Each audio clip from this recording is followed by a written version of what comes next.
Hi, praise God. Thank you, Jesus.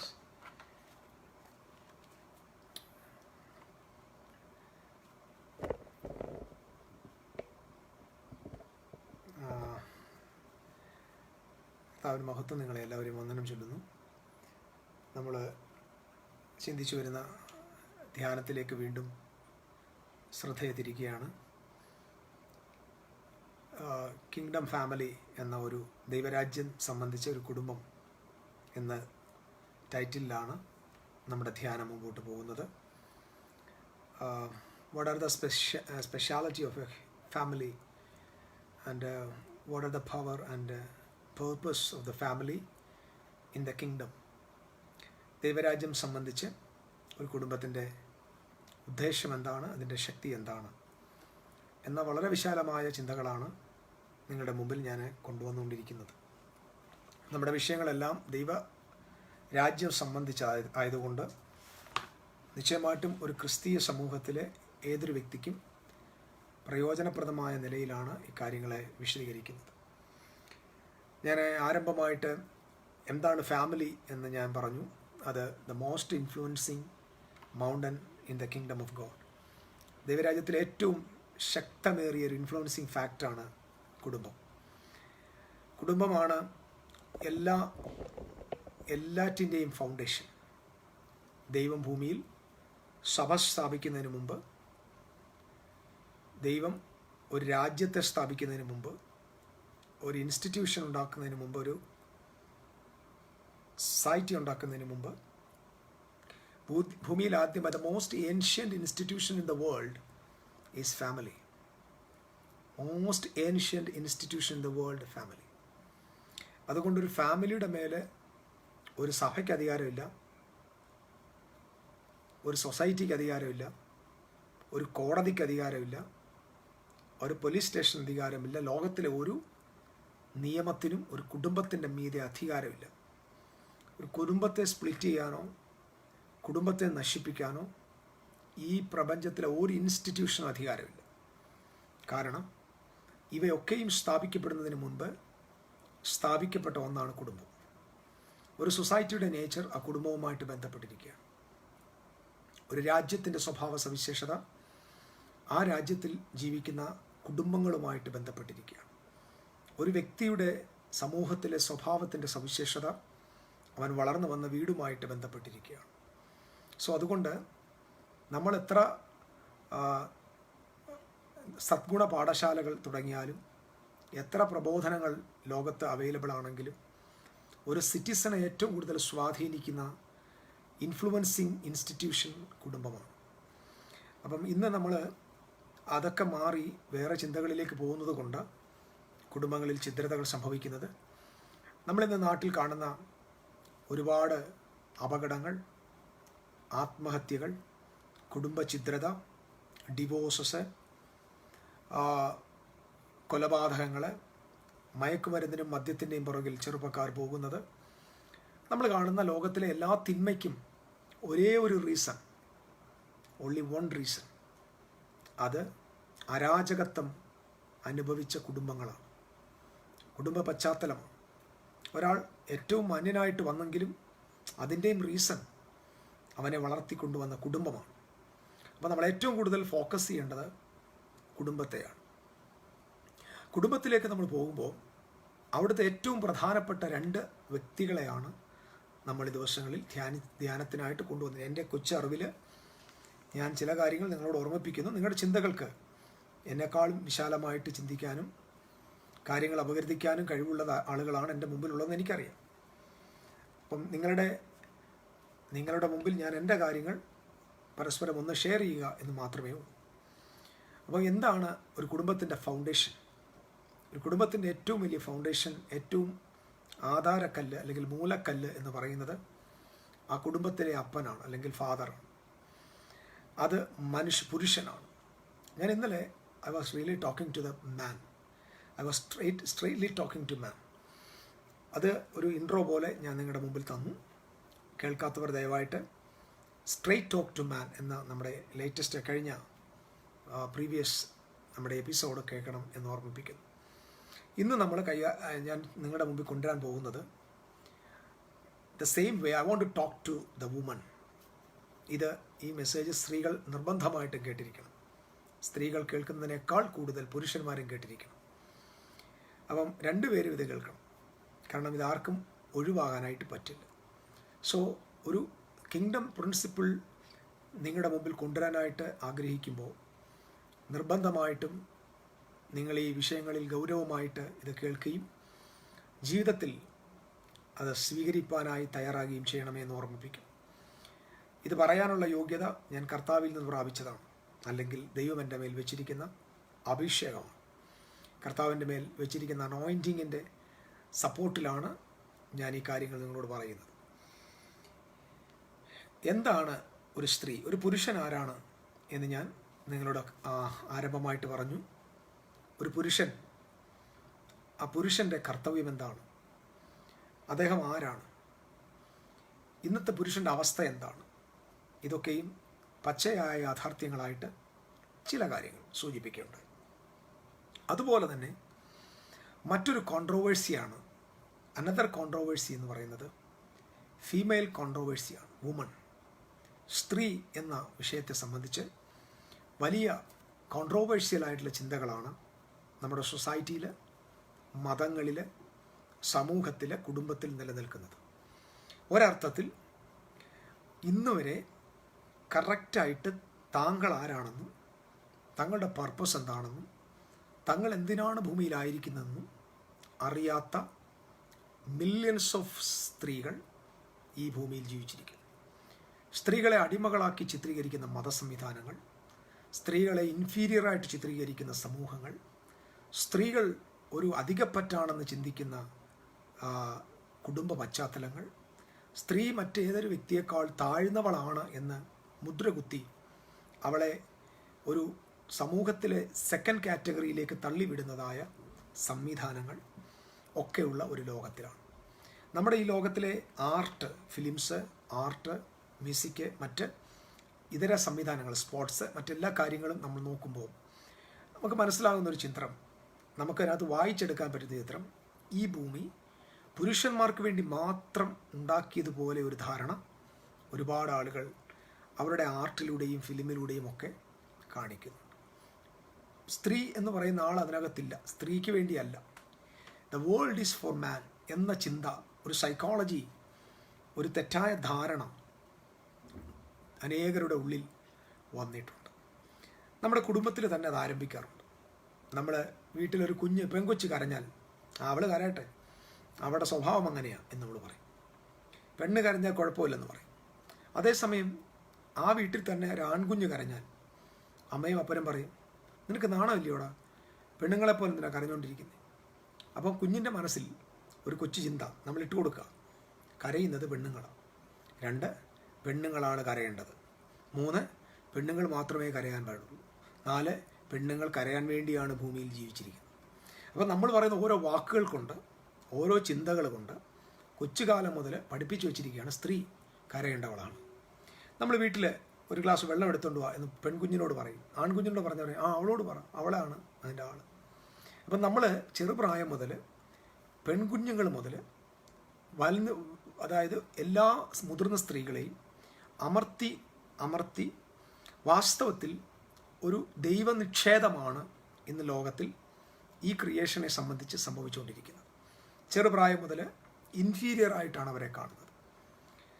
നല്ല ആഹാരമൊക്കെ കൊടുക്കുമ്പം ആമ്പിള്ളാർക്ക് കൊടുക്കും. അത് ഇപ്പോഴെങ്ങനെയാണെന്ന് എനിക്കറിയത്തില്ല, മുമ്പൊക്കെ നല്ലതൊക്കെ ആമ്പിള്ളാർ കഴിക്കട്ടെ, പെൺകൊച്ചങ്ങൾ ഇച്ചിരി മുള്ളൊക്കെ കഴിച്ചാൽ മതി.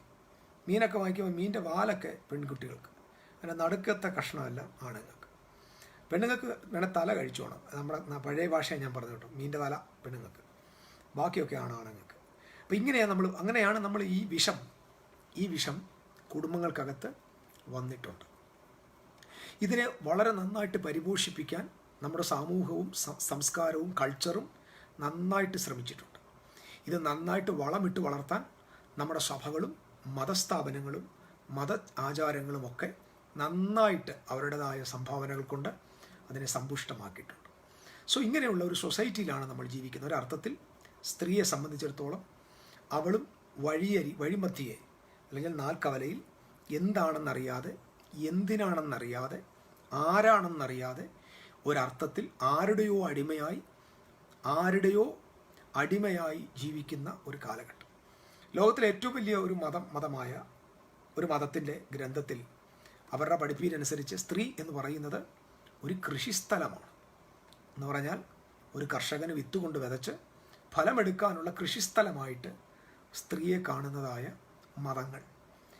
ചില മതങ്ങളിൽ സ്വർഗത്തിൽ ചെന്നാലും കിട്ടാൻ പോകുന്നത് തരുണീമണികളായ സ്ത്രീകളെയാണ്. അപ്പോൾ സ്വർഗത്തിൽ ദൈവം ഒരു പുരുഷന് 72 കന്യകയായ സ്ത്രീകളെ സ്വർഗത്തിലെ സുഖം അനുഭവിക്കാനായിട്ട്, ലൈംഗിക സുഖം അനുഭവിക്കുവാനായിട്ട് വെച്ചിരിക്കുന്നു എന്ന് പഠിപ്പിക്കുന്ന മതങ്ങൾ ഇന്ന് ലോകത്ത് പ്രബലമാണ്. അപ്പം നോക്കിക്കോണം, ഭൂമിയിലും ഒരു സ്ത്രീ ആരുടെയൊക്കെയോ ഉപഭോഗ വസ്തുക്കളായിട്ട് മാറി. ദൈവവും അതിന് കൂട്ടുനിന്ന് ആ ദൈവവും കൂടെ കുറേ സ്ത്രീകളെ സ്വർഗത്തിലും അതിനുവേണ്ടി തന്നെ ഭോഗവസ്തുവാക്കി വെച്ചിരിക്കുന്നു, ചിത്രീകരിച്ചിരിക്കുന്നു. അങ്ങനെ മതങ്ങളും അവരുടേതായ കാര്യങ്ങൾ ഭംഗിയായിട്ട് കൊണ്ടുപോയിക്കൊണ്ടിരിക്കും. അപ്പം അതുപോലെ തന്നെ നമ്മുടെ സഭകൾക്കകത്താണെങ്കിലും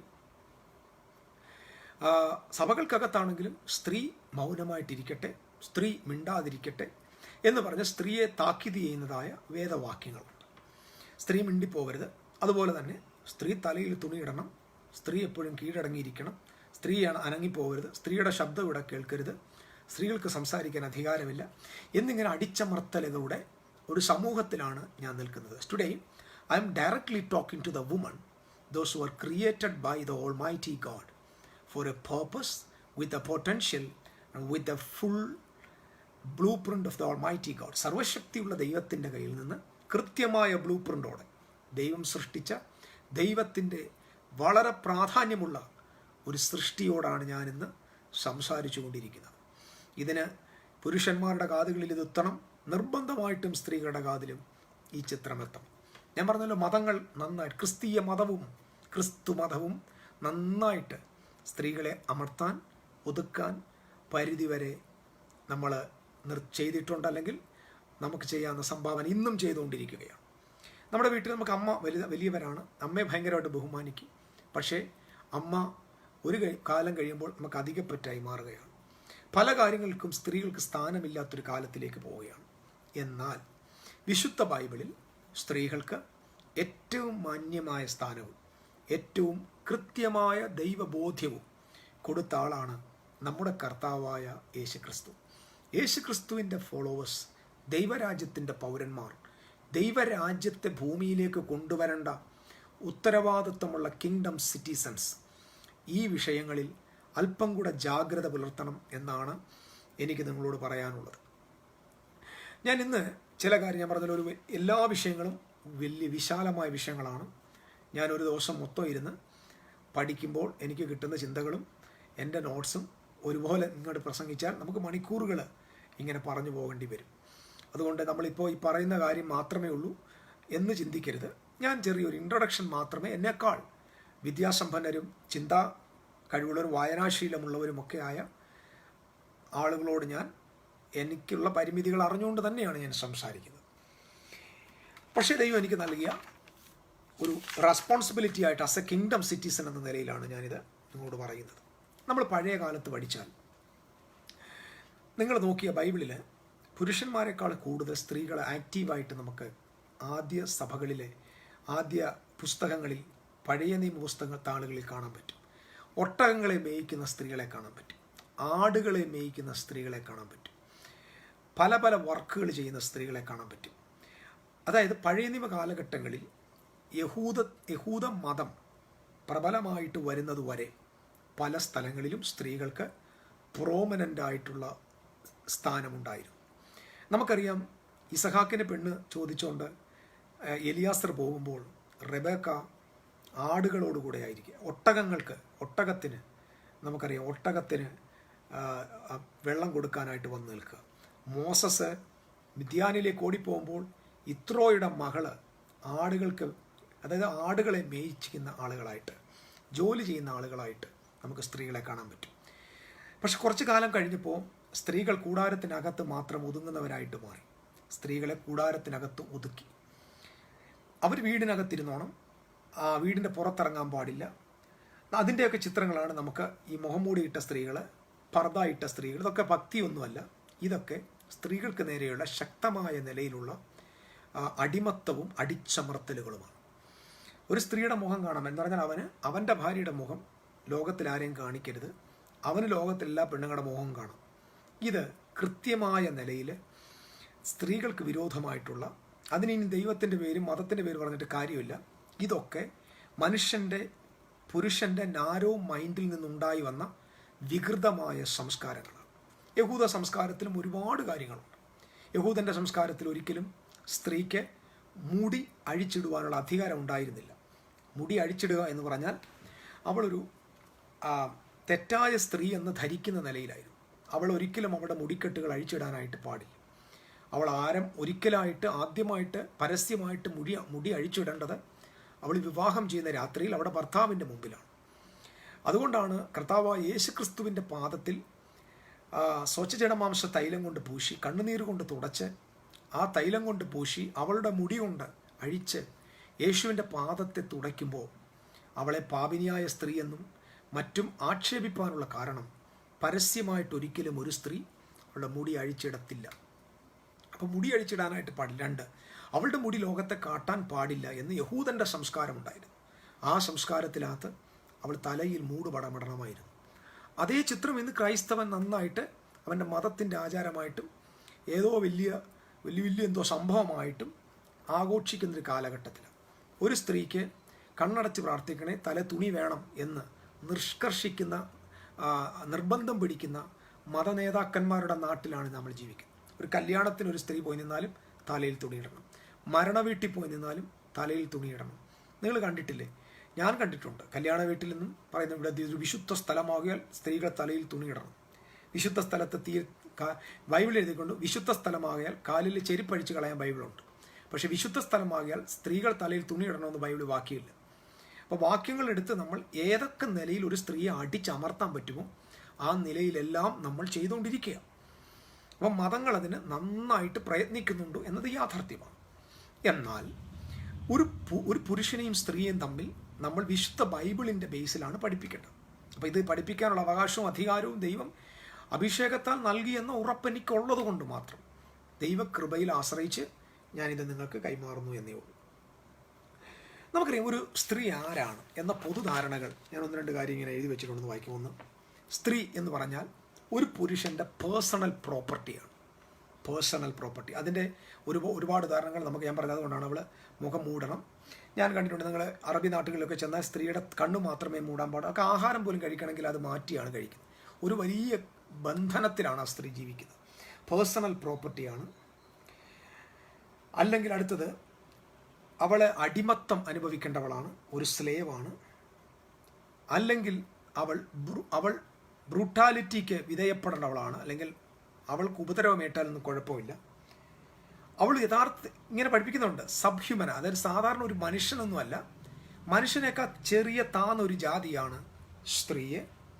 അടുത്തത്, അവളെ സൃഷ്ടിച്ചത് തന്നെ സെക്ഷുവൽ ഗ്രാറ്റിഫിക്കേഷന് വേണ്ടിയാണ്, അല്ലെങ്കിൽ ആരുടെയൊക്കെയോ ലൈംഗിക ആഗ്രഹങ്ങൾക്ക് വേണ്ടി മാത്രം ഉപയോഗിക്കേണ്ട ഒരു സെക്സ് ടോയ് ആണ് സ്ത്രീ എന്ന് ചിന്തിക്കുന്നവർ, പേഴ്സണൽ സെർവൻ്റ് ആണെന്ന് ചിന്തിക്കുന്നവർ, ഇൻഫീരിയർ ആണ് ചിന്തിക്കുന്നവർ.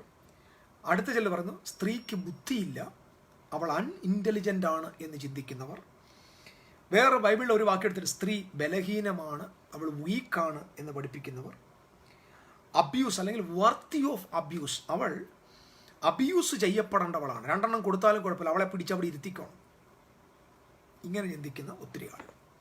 വർഷങ്ങൾക്ക് മുമ്പ് ഞങ്ങളുടെയൊക്കെ കല്യാണം കഴിയുന്ന സമയത്ത് കേരളത്തിലെ ചില പാസ്റ്റേഴ്സിൻ്റെ വിവാഹ വീഡിയോസൊക്കെ ഞാൻ കേട്ടിട്ടുണ്ട്. ആ വീഡിയോയിൽ അവർ പറയുന്നത് എങ്ങനെയാണ്, സ്ത്രീ പുരുഷന് കീഴടങ്ങിയിരിക്കണം. അദ്ദേഹം പ്രസംഗിച്ചപ്പോൾ പറഞ്ഞത് നമുക്ക് കേക്ക്, കാരണം കല്യാണം കഴിക്കുമ്പോൾ ഇതൊക്കെ കേൾക്കണമല്ലോ, ഇതൊക്കെ അറിഞ്ഞിട്ട് വേണ്ടേ കല്യാണം കഴിക്കാൻ. കാരണം ഞാൻ നേരത്തെ മുമ്പ് പറഞ്ഞിട്ടുണ്ട്, നമുക്ക് ഈ ലോകത്ത് വണ്ടി ഓടിക്കണമെങ്കിൽ ആദ്യം നമ്മൾ ലേണിംഗ് ലൈസൻസ് എടുക്കണം, പിന്നെ നമ്മൾ പ്രാക്ടീസ് ചെയ്യണം, പിന്നെ ലൈസൻസ് എടുക്കണം. ഇത്രയോ പ്രോസസ്സ് കഴിഞ്ഞിട്ടേ ഒരു ജീവനില്ലാത്ത വണ്ടി നമുക്ക് ഭൂമിയിൽ പുറത്ത് ഉപയോഗിക്കാൻ പറ്റത്തുള്ളൂ.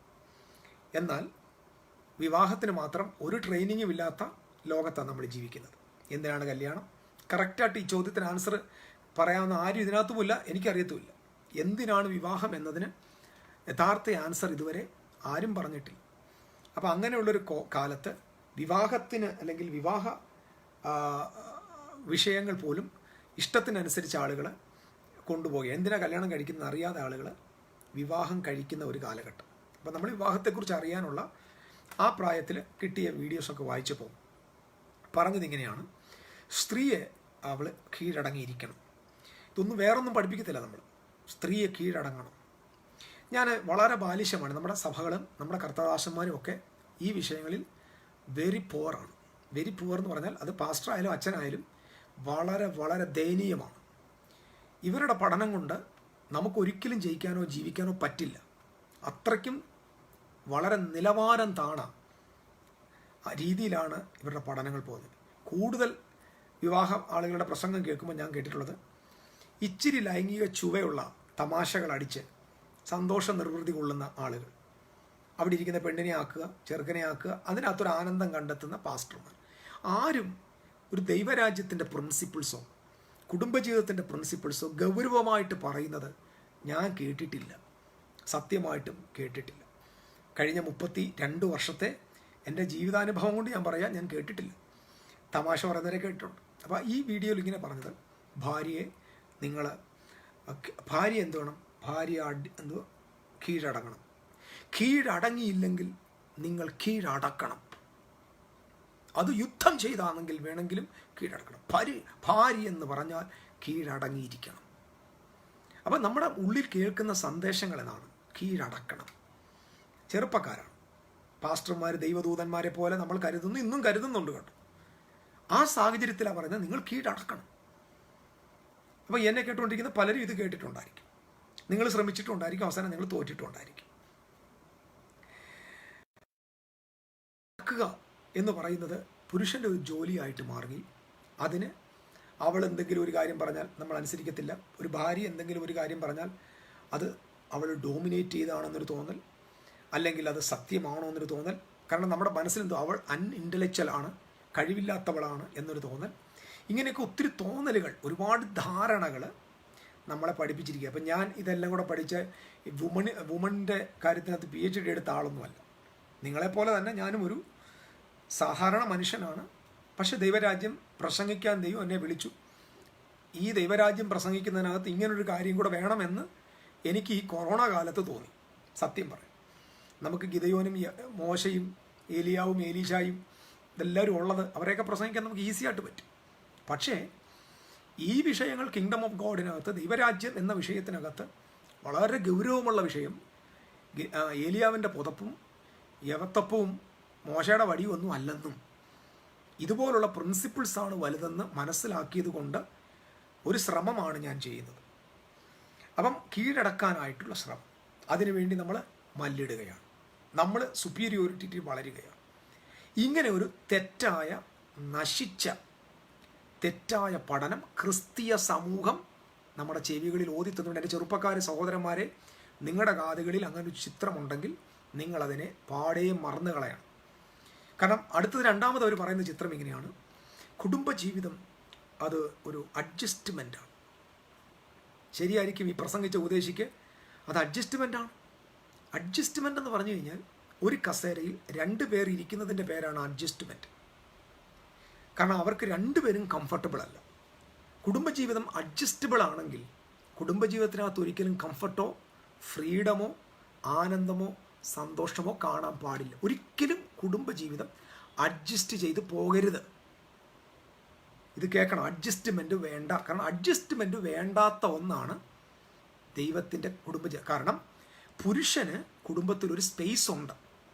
സ്ത്രീക്കും പുരുഷൻ്റെ മുമ്പിൽ, പുരുഷൻ്റെ പുറകിലല്ല, പുരുഷൻ്റെ മുമ്പിലാണ് സ്ത്രീക്ക് ദൈവം പൊസിഷൻ കൊടുത്തിരിക്കുന്നത്. കാരണം ദൈവം സ്ത്രീയെ എടുത്തത് പുരുഷൻ്റെ വാരിയെല്ലുകളിൽ ഒന്നിൽ നിന്നാണ്. സോ സ്ത്രീക്കൊരു പൊസിഷനുണ്ട്, ഒരു സ്പേസ് ഉണ്ട്. ഞാൻ പറഞ്ഞ് മനസ്സിലാക്കുക, പുരുഷനും കുടുംബത്തിൽ ഒരു സ്പേസ് ഉണ്ട്. 2 പേർക്കും കുടുംബത്തിൽ സ്പേസ് ഉണ്ടെങ്കിൽ പിന്നെ അഡ്ജസ്റ്റ്മെൻറ്റിൻ്റെ ആവശ്യം എന്താ? പിന്നെ എന്തിനാ അഡ്ജസ്റ്റ് ചെയ്യുന്നത്? എന്ത് കാര്യത്തിന് അഡ്ജസ്റ്റ് ചെയ്യണം? ഇതൊക്കെ താൽക്കാലികമായ സംവിധാനങ്ങളാണ് ഈ പഠിപ്പിക്കുന്നത്. അഡ്ജസ്റ്റ്മെൻറ്റ്. ഒരു ഫാമിലിയും അഡ്ജസ്റ്റ് ചെയ്യേണ്ട ആവശ്യമില്ല. അഡ്ജസ്റ്റ് ചെയ്യുന്നതാണ് പിൽക്കാലത്ത് കുടുംബ കോടതികളിലെത്തുന്നത്, ഡിവോഴ്സിൻ്റെ വക്കിലെത്തുന്നത്. കാരണം എങ്ങനെ ഒരാളുടെ സ്പേസിൽ മറ്റൊരാൾക്ക് ജീവിക്കാൻ പറ്റും? ദൈവം ഒരിക്കലും പുരുഷൻ്റെ സ്പേസിൽ 50% സ്ത്രീക്ക് കൊടുത്തിട്ടല്ല സൃഷ്ടിച്ചത്. 100% പൊസിഷനും സ്പേസും ഒരു പുരുഷൻ ഉള്ളതുപോലെ തന്നെ 100% സ്പേസും പൊസിഷനും ഒരു സ്ത്രീക്ക് ദൈവം കുടുംബത്തിൽ കൊടുത്തിട്ടുണ്ട്. ഇത് പഠിപ്പിച്ചിട്ട് ഒരു പാസ്റ്ററും അല്ല ഇങ്ങോട്ട് വിട്ടത്, മനസ്സിലാക്കണം. ഇതൊന്നും ഞാൻ പെന്തക്കോസ്തിലെ പാസ്റ്റർമാരിൽ നിന്നോ മർത്തോമായിലെ അച്ഛന്മാരിൽ നിന്നോ കേട്ടിട്ടില്ല. അപ്പം നമ്മളെ പഠിപ്പിച്ചത് നിങ്ങൾ തലയാണ്, തല ഇങ്ങനെ വരുന്നു, തലയായിട്ടിരുന്നോണം.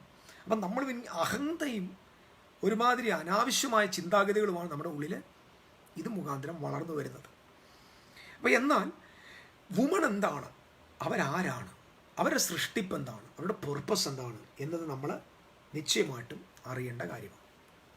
ശരി, അടുത്തത് സ്ത്രീകളുടെ പ്രശ്നം ഞാൻ പറയാം. സ്ത്രീകളുടെ പ്രശ്നം എന്താണ്? ഈ സൊസൈറ്റി, ഈ വീണുപോയ സൊസൈറ്റി, ഈ കറ പിടിച്ച വിഷലുബ്ധമായ ഈ മതങ്ങൾ, അത് ക്രിസ്തീയ മതം കൂടെ ചേർത്താണ്. വിഷലുബ്ധമായ മതങ്ങൾ, സ്ത്രീയെ അടിമയായിട്ട് ചിത്രീകരിക്കുന്ന സംവിധാനങ്ങൾ, ഒരു ഇൻഫീരിയർ പേഴ്സൺ എന്ന് കാണുന്ന സൊസൈറ്റികൾ, ഇതൊക്കെ നിറഞ്ഞ നമ്മുടെ സമൂഹത്തിൽ ഒരു സ്ത്രീക്ക് അവരുടെ സർവൈവലിന് വേണ്ടി സൈക്കോളജിക്കലി ഈ കാലഘട്ടത്തിൽ സ്ത്രീകൾ പ്രതികരിക്കാനായി തുടങ്ങിയിട്ടുണ്ട്. നമുക്കതറിയാൻ പറ്റും, പ്രതികരിക്കാൻ തുടങ്ങി.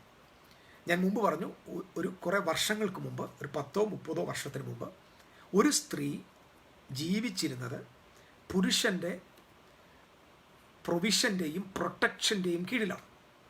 ഒരു സ്ത്രീ ജീവിച്ചിരുന്നത് പുരുഷൻ കൊടുക്കുന്ന സമ്പത്തിൻ്റെയും അദ്ദേഹം ഉണ്ടാക്കിയ വീട്ടിൽ അദ്ദേഹം കൊടുക്കുന്ന ആഹാരം കഴിച്ച് അദ്ദേഹത്തിൻ്റെ തണലിൽ ആശ്രയം ഈ മനുഷ്യൻ മാത്രമേ ഉള്ളൂ എന്ന് ചിന്തിച്ചായിരുന്നു 99% സ്ത്രീകളും ജീവിച്ചത്. ഇവൻ പണമുള്ളവരാണെങ്കിൽ പോലും അവരുടെ മനസ്സിൽ ആ ചിന്തയിലാണ് ജീവിച്ചത്. ഇന്ന് പുരുഷന്മാരെക്കാൾ ശമ്പളം വാങ്ങുന്ന സ്ത്രീകൾ, പുരുഷന്മാരെക്കാൾ ആസ്തിയുള്ള കുടുംബം, പുരുഷന് ഒരു വീട് വരെ വെക്കാൻ പറ്റിയിട്ടില്ല, പക്ഷെ സ്ത്രീക്ക് പല വീടുകളുണ്ട്. പുരുഷൻ ഒരിക്കലും ആ നിലയിൽ, അതായത് പ്രൊവിഷൻ്റെയും മറ്റ് ഇതര കാര്യങ്ങളിൽ ഒരു റെസ്പെക്റ്റ് കിട്ടാത്ത കാലത്ത് ആണ് നമ്മൾ ജീവിക്കുന്നത്. ഞാനത് ഇന്നലെ നിങ്ങളോട് പറയുണ്ടായി. അപ്പോൾ അങ്ങനെ ഒരു കാലത്ത് ഇവിടെ പ്രശ്നം എന്താണ്? പുരുഷൻ്റെ ഫ്രസ്ട്രേഷൻസ്, പുരുഷൻ്റെ ഡിപ്രഷൻ, പുരുഷൻ്റെ അകത്തുണ്ടാകുന്ന ഐഡൻറ്റിറ്റി പ്രോബ്ലം, ഇതെല്ലാം കൂടെ സ്ത്രീകളുടെ അകത്തും സൈക്കോളജിക്കലി വലിയ മാറ്റങ്ങൾ ഉണ്ടാക്കിയിട്ടുണ്ട്. ഇന്നിപ്പോൾ ഒരു വീട്ടിനകത്ത് എന്തെങ്കിലും ഒരു പ്രോബ്ലം നടന്നാൽ ഒരു പാസ്റ്ററിൻ്റെ അടുക്ക നിങ്ങൾ പോയാൽ ആദ്യം പാസ്റ്റർ പറയും, നീ എന്തിനാണ് ഇങ്ങനെ കഷ്ടം അനുഭവിക്കേണ്ട ആവശ്യം? എന്തിനു നീ അവൻ്റെ അടി കൊള്ളണം? നമുക്ക് ഇത് ശ്രദ്ധിക്കണം. അതായത് അടിക്കൊടുക്കണമെന്നോ അടിക്കൊള്ളണമെന്ന് ഞാൻ പറയുന്നില്ല. ദയവ് ചെയ്ത് 100% അത് പിശാചിൻ്റെതാണെന്ന് വിശ്വസിക്കുന്ന ആളാണ്, ദൈവികമല്ല. പക്ഷെ നമ്മൾ ചോദിക്കും, എന്തിനടി കൊള്ളണം, എന്തിന് നീ അവൻ്റെ തുപ്പ് കേൾക്കണം? ഇതാണ് നമ്മൾ ഇന്നത്തെ ജനത്തിന് കൊടുക്കുന്ന ഇൻസ്ട്രക്ഷൻ. കാരണം നമുക്ക് ഒരു കുടുംബത്തിൻ്റെ പ്രോബ്ലത്തെ സോൾവ് ചെയ്യാനുള്ള ജ്ഞാനമുള്ളവർ നമ്മുടെ സഭകളിലില്ല. നമ്മുടെ പ്രശ്നം നമുക്ക് ഹീല് ചെയ്യാൻ പറ്റാത്തത് കൊണ്ടാണ് നമ്മളതിനെ മുറിച്ച് കളയുകയാണ്. ക്യാൻസർ വരുമ്പോൾ സൗഖ്യമാക്കാൻ പറ്റാത്ത ലംസ് അല്ലെങ്കിൽ ഈ ചത അല്ലെങ്കിൽ ഈ ട്യൂമറുകൾ മരുന്ന് കൊണ്ട് ഹീലാകാത്തത് ഡോക്ടർമാർ അതിനെ എന്ത് ചെയ്യും? ഓപ്പറേറ്റ് ചെയ്ത് കളയും. അപ്പോൾ കുടുംബജീവിതത്തിനകത്ത് കുടുംബങ്ങളെ ഹീൽ ചെയ്യാനുള്ള ഹീലിംഗ് ലൈഫ് അല്ലെങ്കിൽ ഹീലിംഗ് റിവർ ഇന്ന് സഭകളിൽ ഇല്ലാതെ പോയി. അതിന് അവർക്ക് കൃത്യമായ ജ്ഞാനത്തോടെ അവരുടെ കാര്യങ്ങൾക്ക് മറുപടി കൊടുക്കാൻ പക്വതയുള്ള ജ്ഞാനമുള്ളവർ നമ്മുടെ സഭകളിലില്ല എന്ന് വേണമെങ്കിൽ പറയാം. ഭാര്യയെ തല്ലരുതെന്ന് പറയാൻ തൻ്റെ ഇടമുള്ള പാസ്റ്റർമാർ വളരെ കുറവാണ്. കാരണം പാസ്റ്റർമാർ തന്നെ ഭാര്യയെ ഓടിച്ചിട്ടടിക്കുന്ന കാലഘട്ടത്തിൽ. അപ്പം വിജ്ഞാനം കുറഞ്ഞുപോയി, പരിജ്ഞാനം കുറഞ്ഞുപോയി. പിന്നെ കുടുംബജീവിതത്തിൻ്റെ കഥ മാത്രം പറയുകയാണെങ്കിൽ ദാവീദിൻ്റെയും ഏലിയാവിൻ്റെയും മോശയുടെയും കഥ പഠിച്ചാൽ പറ്റത്തില്ല. മനുഷ്യനെ കുറിച്ചും മനുഷ്യൻ്റെ അവസ്ഥയെക്കുറിച്ചും വചനം പറയുന്നതിൻ്റെ സത്യങ്ങൾ യാഥാർത്ഥ്യമായിട്ട് ഗ്രഹിച്ചിരിക്കുകയാണ്. ഞാനിപ്പോൾ ഇതിനകത്തുള്ളതൊന്നും ഞാൻ വായിക്കുന്നില്ല, ഞാൻ ലാസ്റ്റ് നോക്കും. അപ്പോൾ ഇങ്ങനെ മനുഷ്യൻ അവൻ്റെ ID പ്രോബ്ലത്തിൽ ഇരിക്കുമ്പോൾ സ്ത്രീകളുടേതായ ഒരു റിയാക്ഷനിൽ വരും. അതായത് മനുഷ്യൻ കറക്റ്റായിട്ട് ആക്ട് ചെയ്യാതെ വന്നപ്പോൾ സ്ത്രീകൾ എന്ത് ചെയ്യാണ്? റിയാക്ട് ചെയ്യാനായിട്ട് തുടങ്ങി. സ്ത്രീകളുടെ റിയാക്ഷൻ എന്താണെന്ന് അറിയുമോ? സ്ത്രീകൾ വിശ്വസിക്കാൻ തുടങ്ങി. എന്താണ് സ്ത്രീകൾ വിശ്വസിക്കാൻ തുടങ്ങിയത്? ദൈവം എന്നെയും പുരുഷനെ പോലെയാണ് സൃഷ്ടിച്ചത്. അല്ല, ദൈവം ഒരിക്കലും സ്ത്രീയെ പുരുഷനെ പോലെ അല്ല സൃഷ്ടിച്ചത്. ഇത് അവൾക്ക് അവളുടെ സെക്യൂരിറ്റിയിൽ വന്ന, അവളുടെ സൈക്കോളജിക്കലി ഉള്ള സെക്യൂരിറ്റി പ്രോബ്ലം, അല്ലെങ്കിൽ അവൾക്കൊരു സെക്യൂരിറ്റി പ്രോബ്ലം വന്നപ്പോൾ അവളിൽ ഉണ്ടായ എന്ന റിയാക്ഷൻസ്. പുരുഷനുമായിട്ട് അതേപോലെയാണ് ദൈവം എന്നെ സൃഷ്ടിച്ചപ്പം ഞാൻ ഇൻഫീരിയർ അല്ല എന്നൊരു തോന്നൽ. അടുത്തത്, പുരുഷനുമായിട്ട് കോമ്പറ്റീറ്റീവ് മെൻറ്റാലിറ്റിയിലേക്ക് സ്ത്രീകൾ വന്നു. ഇത് നിങ്ങൾ ശ്രദ്ധിക്കണം. ഇതൊക്കെ വന്നത് സത്യത്തിൽ സ്ത്രീ ആരാന്ന് സ്ത്രീക്ക് മനസ്സിലാകാത്തതുകൊണ്ടാണ്, അല്ലെങ്കിൽ സ്ത്രീയെ തെറ്റിദ്ധരിപ്പിച്ചത് കൊണ്ടാണ്, അല്ലെങ്കിൽ സ്ത്രീക്ക് അർഹമായ പൊസിഷൻ സമൂഹവും മതങ്ങളും പറയാത്തത് കൊണ്ടും കൊടുക്കാത്തത് കൊണ്ടാണ്. ഇത് സ്ത്രീയുടെ റിയാക്ഷൻ. സ്ത്രീ കോമ്പറ്റീഷൻ. എന്താ കോമ്പറ്റീറ്റീവ് മെൻറ്റാലിറ്റി? പണ്ട് ആണുങ്ങളെ ട്രക്ക് ഓടിച്ചുകൊണ്ടിരുന്നത്, ഇപ്പോൾ സ്ത്രീകൾ പറഞ്ഞ് ഞങ്ങൾക്ക് ഓടിക്കാം, KSRTC ബസ് ഞങ്ങൾ ഓടിക്കും, വിമാനം ഞങ്ങൾ പറപ്പിക്കും, റോക്കറ്റ് പുരുഷന് മാത്രമല്ല ഞങ്ങളും പറപ്പിക്കും. ഇത് നമ്മൾ ലോകത്ത് കാണുന്നതാണ്. പുരുഷൻ മാത്രം കാർ അടിച്ചോ ഞാനും കാർ ഓടിക്കും, പുരുഷൻ മാത്രം തെങ്ങേ കയറിയപ്പോൾ ഞാനും തെങ്ങേ കയറും. ഇത് എവിടുന്ന് വന്നതാ? ഇതൊന്നും സ്ത്രീ മനഃപൂർവമായിട്ട് അവൾ ചെയ്യുന്നതല്ല, അവളുടെ ഉള്ളിലെ റിയാക്ഷൻസാണ്.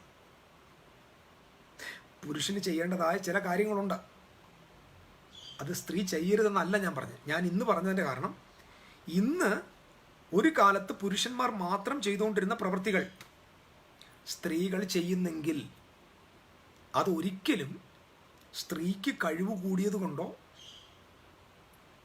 പുരുഷന് കഴിവില്ലാത്തത് കൊണ്ടോ അല്ല. അടിച്ചമർത്തപ്പെട്ട, ഒതുക്കപ്പെട്ട, താഴ്ത്തപ്പെട്ട മനോഭാവം സ്ത്രീയുടെ അകത്ത് കുത്തിവെച്ചത് കൊണ്ട് അവളുടെ അകത്തുണ്ടായ കോമ്പറ്റേറ്റീവ് മെൻറ്റാലിറ്റിയാണ്. കാരണം സ്ത്രീ ഒരു ഇൻഫീരിയർ പേഴ്സൺ അല്ല. ബൈബിൾ പഠിച്ചാൽ വുമൺ എന്ന് പറയുന്നത് the most dangerous creature in the world. The most dangerous creature in the world, not the point. കാരണം ജ്ഞാനികളിൽ ജ്ഞാനിയായ ശലോമോൻ സദൃശവാക്യത്തിൽ പറഞ്ഞൊരു വാചകമുണ്ട്, the woman destroys the kings. സ്ത്രീകൾ രാജാക്കന്മാരെ നശിപ്പിക്കാൻ കഴിവുള്ള എന്ന് പറഞ്ഞാൽ, ഒരു രാജസ്ഥലത്തിരിക്കുന്ന ഒരാളെ നശിപ്പിക്കാൻ ഒരു സ്ത്രീക്ക് പറ്റും. ഒരു സ്ത്രീക്ക് പറ്റും.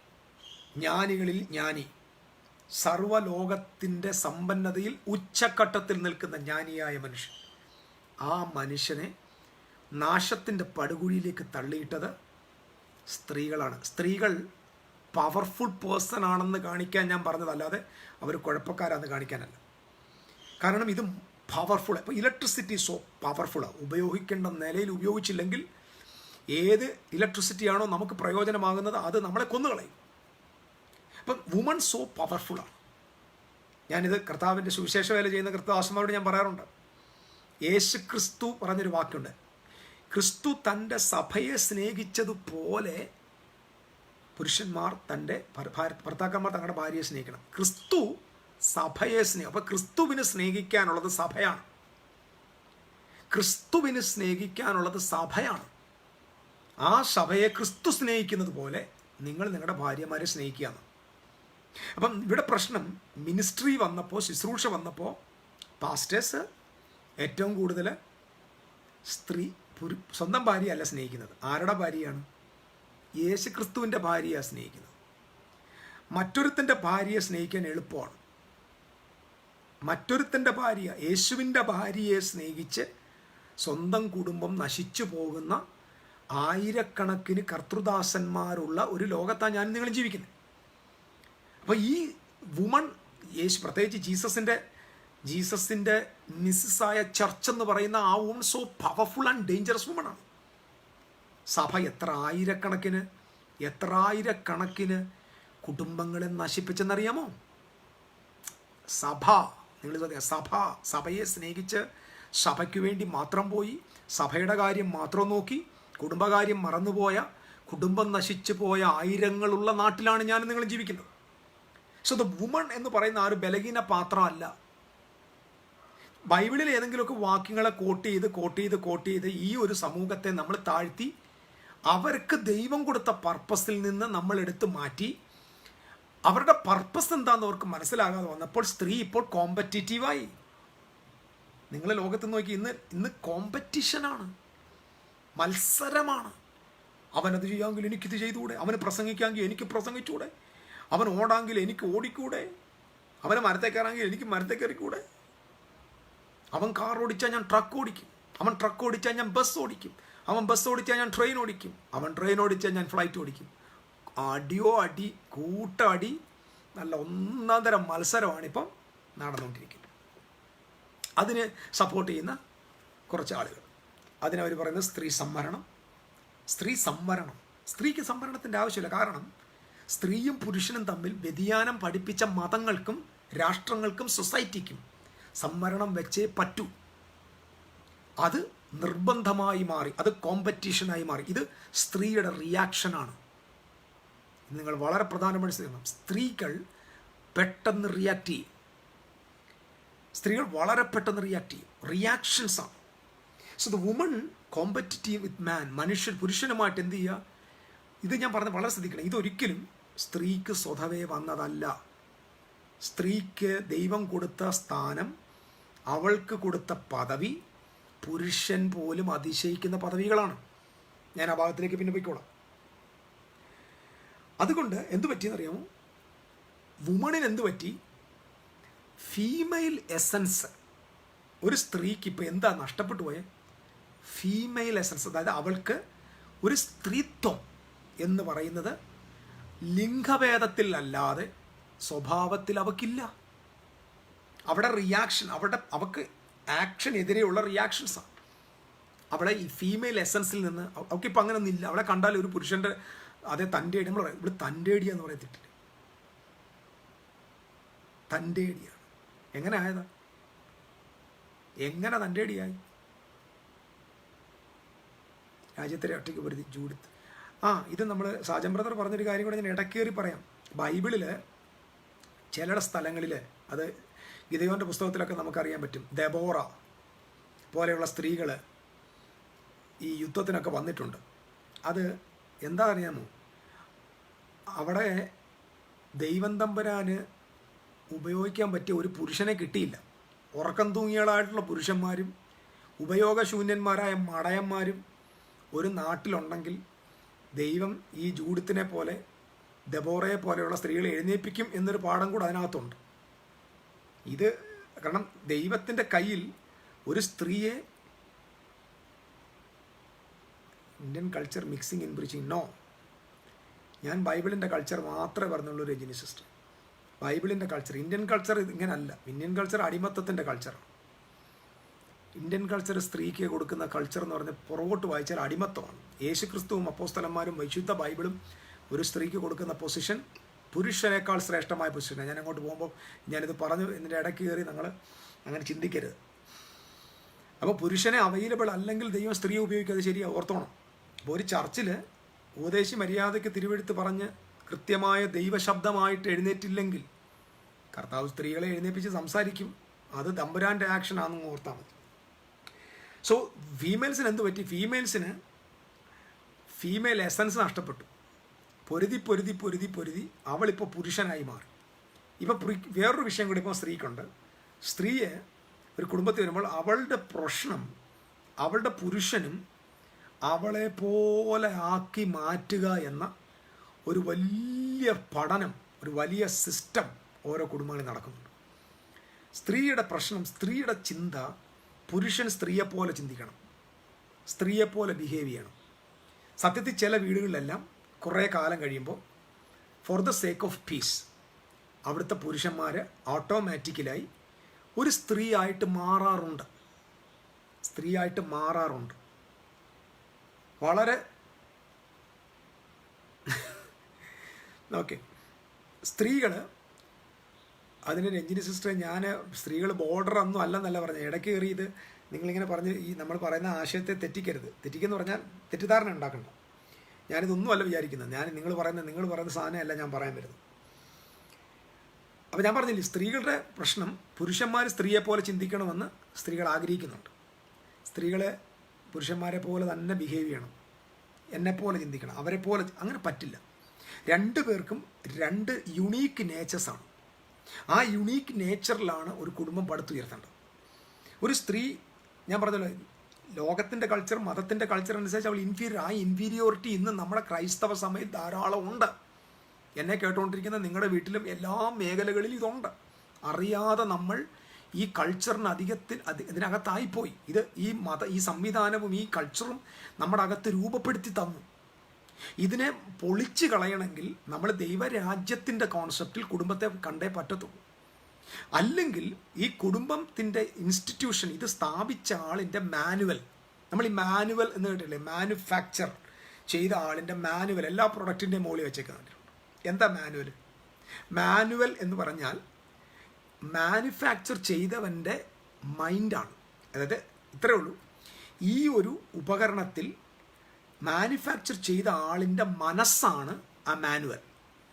മാനുവൽ നോക്കിയാലേ പ്രൊഡക്റ്റ് എങ്ങനെയാണെന്ന് നമുക്ക് കറക്റ്റായിട്ട് ഉപയോഗിക്കേണ്ടത് എങ്ങനെയാണെന്ന് മനസ്സിലാകും. നമ്മളതുകൊണ്ടാണ് ഏത് കാര്യത്തും ഈ ഒരു മാനുവൽ നമ്മൾ കണ്ടിട്ടില്ല. ഇത് പൂർണ്ണമായിട്ട് കംപ്ലീറ്റ്ലി റീഡ് ചെയ്തിട്ട് ഈ ഒരു അപ്പാരറ്റസ് അല്ലെങ്കിൽ ഈ ഒരു സംഭവം ഉപയോഗിക്കാൻ പാടുള്ളൂ എന്നുള്ള എല്ലാ ഡീറ്റെയിൽ നമ്മൾ ഇന്ന് വരെ വായിച്ചിട്ടില്ല.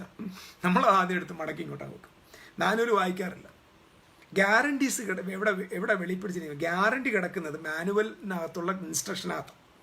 അപ്പോൾ കുടുംബത്തിൻ്റെ മാനുവൽ, ഒരു വുമൻ്റെ മാനുവൽ, ഒരു ഹസ്ബൻഡിൻ്റെ മാനുവൽ ബൈബിളാണ്, തിരുവെഴുത്താണ്. ഈ തിരുവെഴുത്ത് എന്താണോ ഒരു സ്ത്രീയെക്കുറിച്ച് പറയുന്നതിനപ്പുറത്ത് നമുക്കൊരു ഇൻഫർമേഷൻ അവിടെ നിന്നുമായിട്ട് കാര്യമില്ല. നമുക്ക് ലഭ്യമായ വിശുദ്ധ തിരുവെഴുത്ത്, ദൈവനിശ്വാസ്യമായ തിരുവെഴുത്താണ് ക്രിയേറ്ററിൻ്റെ മാനുവൽ.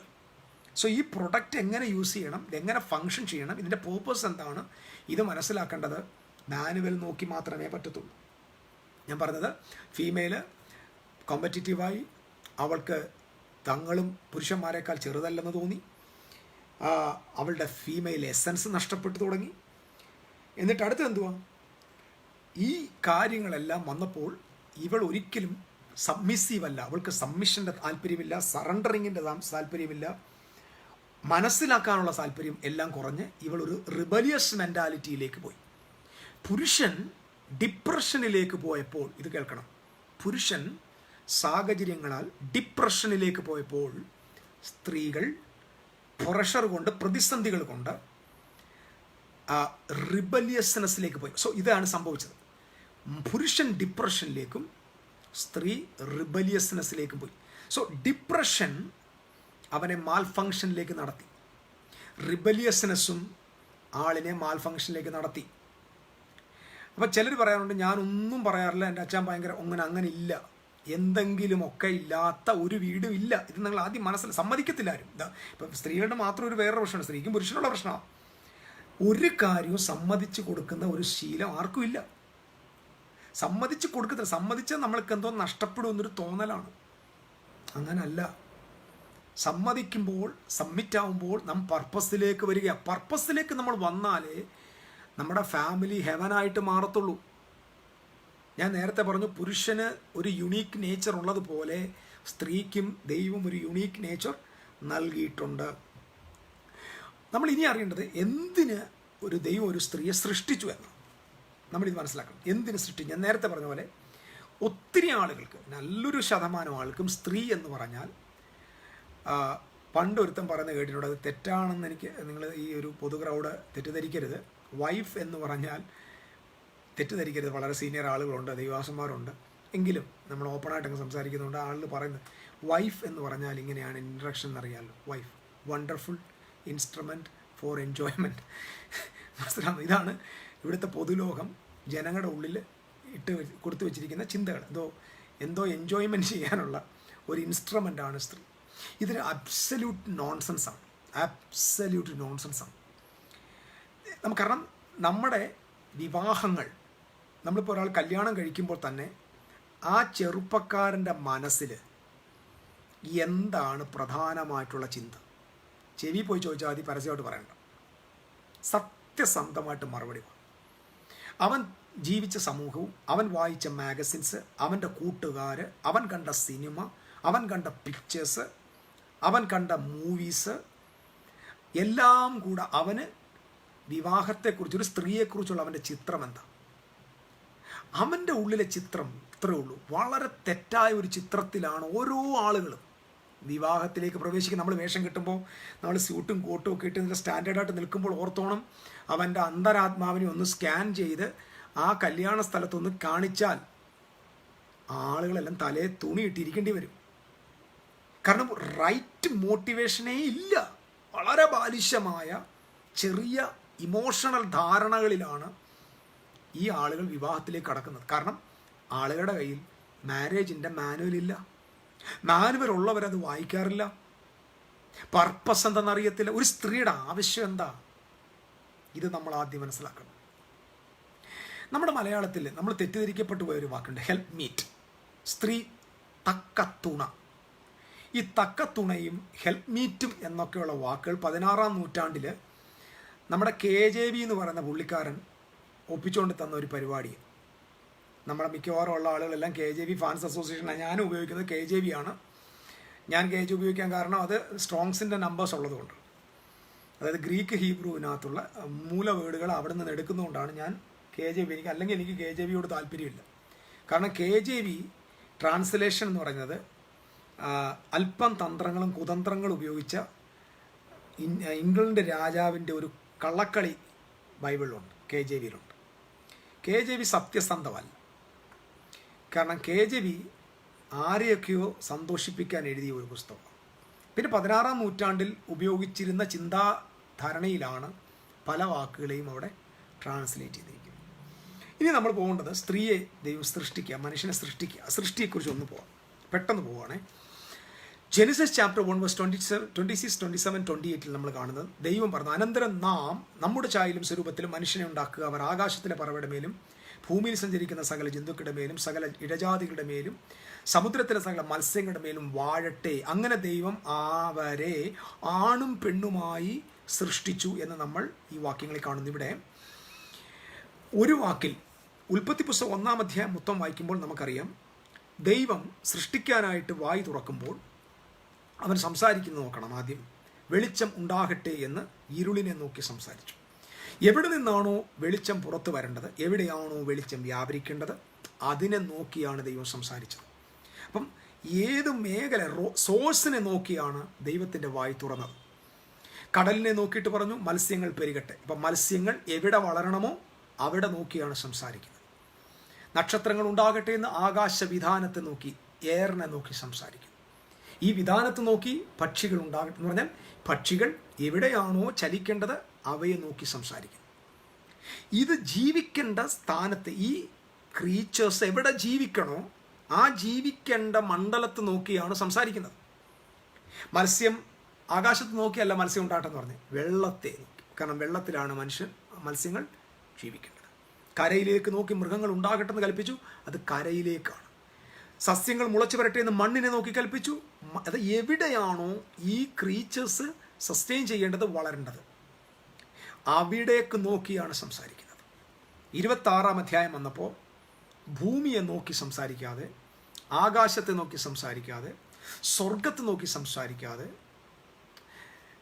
ഈ കാണുന്ന ഒരു ഇമാജിനേഷൻ നോക്കി, ഒന്നിനെ നോക്കി സംസാരിക്കാതെ, ദേവാദി ദൈവം തൃത്വം, നാം, ഇന്നും ദൈവത്തെക്കുറിച്ചുള്ള ധാരണ പശകിൽ സമയം കളഞ്ഞുകൊണ്ടിരിക്കുന്ന സഹോദരന്മാരോട് പറയുന്നു, നാം എന്ന വാക്കിൽ ഒന്നിൽ കൂടുതൽ ആളുകളുണ്ട്.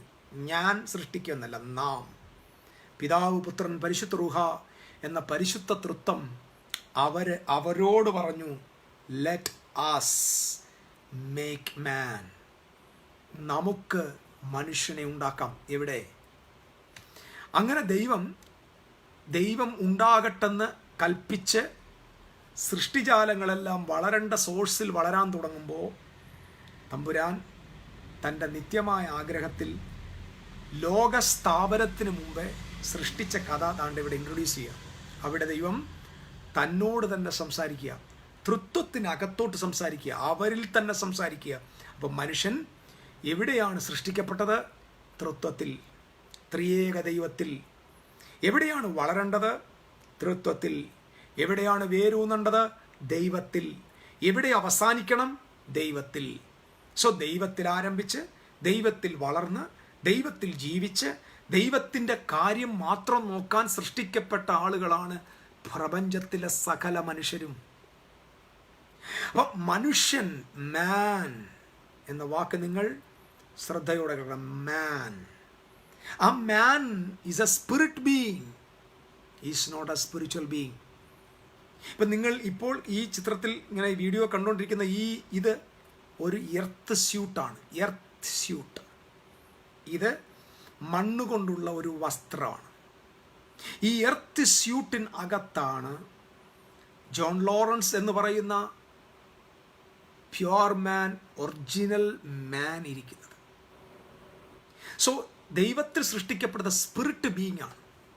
ഇനി അടുത്തത്, there is no gender differentiations in the spirit. സ്പിരിറ്റിന് ഒരിക്കലും ലിംഗഭേദമില്ല. നിങ്ങൾക്ക് മനസ്സിലാവുന്നുണ്ടോ? സ്പിരിറ്റിന് ഒരിക്കലും ലിംഗഭേദം. അപ്പം മാൻ എന്ന ആ ക്രീച്ചർ, മാൻ എന്ന് പറയുന്നത്, ഇപ്പം പശു എന്ന് പറഞ്ഞാൽ ആ മൃഗത്തിൻ്റെ പേരല്ല, ആ ക്രീച്ചറിൻ്റെ സ്പീഷീസിൻ്റെ പേരാണ്. ആന എന്ന് പറഞ്ഞാൽ ഏതോ ഒരു ആനയുടെ പേരല്ല, ആ വർഗത്തിൽപ്പെട്ട ജീവികളുടെ പൊതുനാമമാണ് ആന. മനുഷ്യൻ, മാൻ എന്ന് പറഞ്ഞാൽ ഈ മാൻ വർഗത്തിൽപ്പെട്ട, ഈ മനുഷ്യവർഗത്തിൽപ്പെട്ട മനുഷ്യൻ്റെ പൊതുനാമമാണ് മാൻ. മാൻ എന്ന് പറയുന്നത്, മനുഷ്യൻ എന്ന് പറയുന്നത്. അപ്പം ദൈവം തന്നിൽ സൃഷ്ടിച്ച സ്പിരിറ്റ് മാൻ, അവൻ spirit. Man is a spirit. There is no gender discrimination or differentiation in the spirit. Gender ഡിസ്ക്രിമിനേഷനോ വ്യത്യാസം എന്തിനകത്തില്ല? സ്പിരിറ്റിനില്ല. അതുകൊണ്ടാണ് യേശു പറഞ്ഞത്, ഉപമ പറഞ്ഞില്ലേ, ഒരുത്തന് കല്യാണം കഴിഞ്ഞവൻ ഭർത്താവ് മരിച്ചുപോയി, അവസാനം 7 സഹോദരന്മാർ കല്യാണം കഴിച്ചു, ദേവര വിവാഹ പ്രകാരം അവസാനം അവളും മരിച്ചു. സ്വർഗത്തിൽ ചെല്ലുമ്പോൾ ഇവൾ ആരുടെ ഭർത്താവായിരിക്കും എന്ന് ചോദിച്ചപ്പോൾ യേശു പറഞ്ഞു, സ്വർഗത്തിൽ എല്ലാവരും ദൂതന്മാരെ പോലെ ഇരിക്കുന്നു. പറഞ്ഞാൽ അർത്ഥം എന്താ? സ്വർഗത്തിൽ there is no gender difference.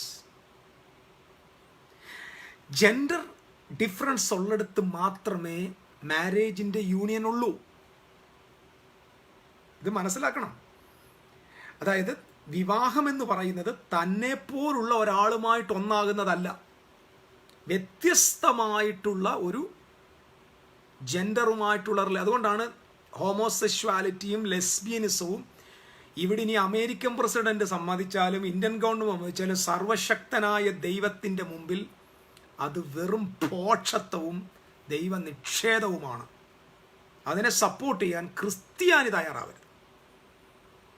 ഇപ്പം ക്രിസ്ത്യൻസ് തന്നെ സപ്പോർട്ട് ചെയ്യുന്നുള്ളൂ. അവരും മനുഷ്യരല്ലേ, അവരും മനുഷ്യരാണ്. They are not in the kingdom. they may have എന്തോ membership in your church, but they are not in the kingdom of God. നിങ്ങളിത് മനസ്സിലാക്കണം.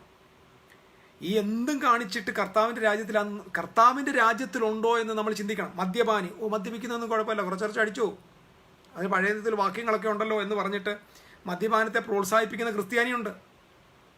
ക്രിസ്ത്യാനിയായിട്ടിരിക്കാൻ, ഒരു പള്ളിയിലെ മെമ്പറായിരിക്കാൻ ഒരാളും മദ്യത്തെ ഉപേക്ഷിക്കരുത്. നന്നായിട്ട് കുടിക്കണം, വീഞ്ഞോ മദ്യമോ എന്തും കുടിച്ചോ. ക്രിസ്ത്യാനിയായിട്ടിരിക്കുന്നതിന് മദ്യപാനമോ ലെസ്ബിയനിസമോ ഹോമോസെക്ഷുവാലിറ്റിയോ ഒന്നും ഒരു തടസ്സമല്ല. ഒന്നും ഒരു തടസ്സമല്ല. ഒരു ക്രിസ്ത്യാനിയായിട്ട് ഈ ഭൂമിയിൽ ഇരിക്കാൻ ഇതൊന്നും തടസ്സമല്ല. അതുകൊണ്ട് ഒരു ക്രിസ്ത്യാനികളും ഇത് ഉപേക്ഷിക്കണ്ട. പിന്നെന്താ, if you want to become a citizen of the kingdom of God, you have to abstain from all these things. ദൈവം പറഞ്ഞ സകലത്തിൽ നിന്ന് നിങ്ങൾ മാറിയേ പറ്റത്തുള്ളൂ. അപ്പം ഞാൻ ഇന്ന് പറഞ്ഞ കാര്യം, ഹോളിനെസ് എന്ന് പറയുന്നത് എനിക്ക് സ്വർഗത്തിലേക്ക് പോകാനുള്ളതല്ല. നമ്മുടെ ആളുകളെല്ലാം വിചാരിക്കുന്നത് പാപം ചെയ്തവൻ നരകത്തിൽ പോകും, സ്വർഗത്തിൽ പാപം ചെയ്യുന്നവൻ നരകത്തിൽ പോകുമെന്നല്ല ഇപ്പം ഞാൻ പറഞ്ഞുകൊണ്ടിരിക്കുന്നത്. ഞാൻ ഒരു ഹോളിയായിട്ട് ജീവിക്കാൻ ആഗ്രഹിക്കുന്നത്, ദൈവത്തിൻ്റെ പ്രമാണത്തിൽ ഞാൻ ജീവിക്കാൻ ആഗ്രഹിക്കുന്നത്, ഈ രാജ്യത്ത്, ഈ ലോകത്ത്, ഈ പച്ചയായ ലോകത്ത് എനിക്ക് കർത്താവിൻ്റെ രാജ്യത്തിൻ്റെ പ്രതിനിധിയായിട്ട് നിൽക്കാൻ വേണ്ടിയാണ്. സ്വർഗത്തെക്കുറിച്ചുള്ള മോഹമല്ല പാപത്തിൽ നിന്ന് എന്നെ മാറ്റി നിർത്തേണ്ടത്. ദൈവരാജ്യത്തിൻ്റെ പൗരനായി ഭൂമിയിൽ ജീവിക്കാൻ ആശിക്കുന്നവൻ്റെ ആഗ്രഹമാണ് വിശുദ്ധ ജീവിതം. അല്ലാതെ സ്വർഗമോഹിയുടെയും നരകത്തെ പേടിക്കുന്നവൻ്റെയും ജീവിതത്തിൻ്റെ വേഷം കെട്ട് ജീവിതമല്ല വിശുദ്ധ ജീവിതം. നമ്മളെ മനസ്സ് മാറ്റിക്കൊണ്ടുവരണം. ഓക്കെ, അങ്ങനെ മനുഷ്യനെ ദൈവം തന്നിൽ സൃഷ്ടിക്കുക. അവൻ സ്പിരിറ്റാണ്, സ്വർഗത്തിൽ ദൂതതുല്യരാണ്. അതിൻ്റെ അർത്ഥം spirit being. There is no gender difference in the spirit world, there is no gender difference in heaven. സ്പിരിറ്റിന് ആണും പെണ്ണും ഇല്ല. അങ്ങനെയെങ്കിൽ മാൻ എന്ന പദവിയിൽ പുരുഷനും ഒരു മെയിലും ഫീമെയിലും അല്ല, അല്ലെങ്കിൽ ജെൻഡർ ഡിഫറൻസ് ഇല്ല. ഇത് നിങ്ങൾ ആദ്യം മനസ്സിലാക്കണം. അപ്പം ദൈവം സൃഷ്ടിച്ച ആ സൃഷ്ടിപ്പിൽ, ആ മനുഷ്യൻ എന്ന സ്പീഷീസിൽ ആണും പെണ്ണും ഉണ്ട്. പക്ഷെ മനുഷ്യൻ എന്ന സ്പിരിറ്റ് ബീയിങ്ങിൽ ഒരു ആണും പെണ്ണും ഇല്ല.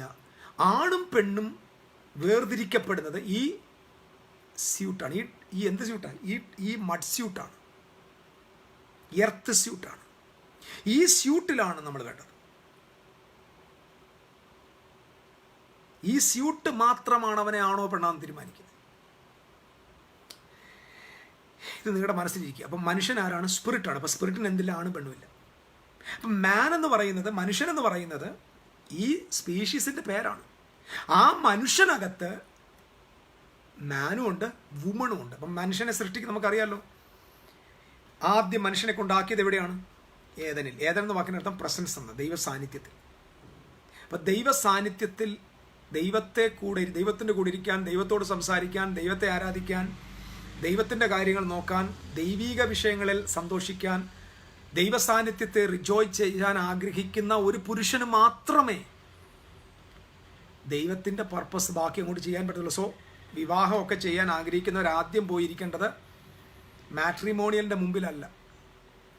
അല്ലാതെ ഗുഡ് ന്യൂസിൻ്റെ അവസാനത്തെ പേജിൽ വിവാഹാലോചനയുടെ പരസ്യക്കോളത്തെ നോക്കിയിരിക്കല്ലേ വേണ്ടത്. You spend your time in the presence of God. സത്യത്തിൽ ആദമ് കല്യാണം കഴിക്കാൻ ആഗ്രഹിച്ചു പോലുമില്ല. നിങ്ങൾ ശ്രദ്ധിക്കണത്. ഇദ്ദേഹത്തെ ഉറക്കി എന്നൊരു കാര്യമുണ്ട്. ഞങ്ങൾ കഴിഞ്ഞ ദിവസം ഒരു പാസ്റ്റർ പറഞ്ഞു കേട്ടു, അവനെ ഉറക്കി ഗാഠനിദ്ര വരുത്തി എന്ന് പറഞ്ഞാൽ സ്ത്രീയെ ഉണ്ടാക്കുന്നത് അവൻ കാണാൻ പാടില്ല. എൻ്റെ അർത്ഥം എന്ന് ചോദിച്ചാൽ, അതിനർത്ഥം അദ്ദേഹം പറഞ്ഞിങ്ങനെയാണ്, ദൈവം അവനെ കാണിക്കാതെ ഉണ്ടാക്കിയെന്ന് പറഞ്ഞാൽ ഇവൻ അല്ലെങ്കിൽ എന്ത് ചെയ്യും, അവൻ തന്നെ അവൻ്റെ അടുത്ത വാരിയിൽ ഊരിയെടുത്ത് ഇവളുമായിട്ട് അടിച്ചു പിരിഞ്ഞ് അവൻ തന്നെ പുതിയൊരു സ്ത്രീയെ ഉണ്ടാക്കാനുള്ള ചാൻസ് ഉണ്ട്. അതുകൊണ്ട് ദൈവം അവനെ ഉറക്കിക്കിടത്തി സരസമായിട്ട് പറഞ്ഞു. നിങ്ങൾ ശ്രദ്ധിക്കണം. ഇപ്പം ഇവൻ്റെ ഉറക്കിക്കിടത്തി അവൻ്റെ വാരിയല്ലെന്ന വാക്കൊന്നും വാസ്തവത്തിൽ എബ്രായ ഭാഷയിലില്ല കേട്ടോ. നിങ്ങൾ ബൈബിളിൻ്റെ ഭാഗങ്ങളൊക്കെ പഠിക്കും. വാരിയല്ലെന്ന പദമൊന്നും എബ്രായ വാക്കിലില്ല. ബൈബിളിൻ്റെ ഒറിജിനൽ ഭാഷയിൽ വാരിയല്ലെന്നൊന്നുമില്ല. സൈഡ് എന്ന അവിടത്തേക്ക്. സൈഡ് എന്ന് പറഞ്ഞാൽ ഭാഗം ഒന്ന്, ഒരു ഭാഗം എടുത്തെന്ന്. അതിന് ഇന്നത്തെ ജെനറ്റിക് സയൻസ് പറയുന്നത് God took the DNA of man and splitted it. ഞാനിത് പറയുന്നത് ഇവിടുത്തെ ജെനറ്റിക് സയൻസ് ഈ സൃഷ്ടിപ്പിനെ കുറിച്ച് പറഞ്ഞ വിഷയമാണ്. അല്ലാതെ ഈ വാരിയിൽ ഒന്ന് ഊരിയെടുത്ത് അതിനെ സ്ത്രീയാക്കിയെന്ന് നമ്മൾ പഠിച്ചു വെച്ചിരിക്കുക.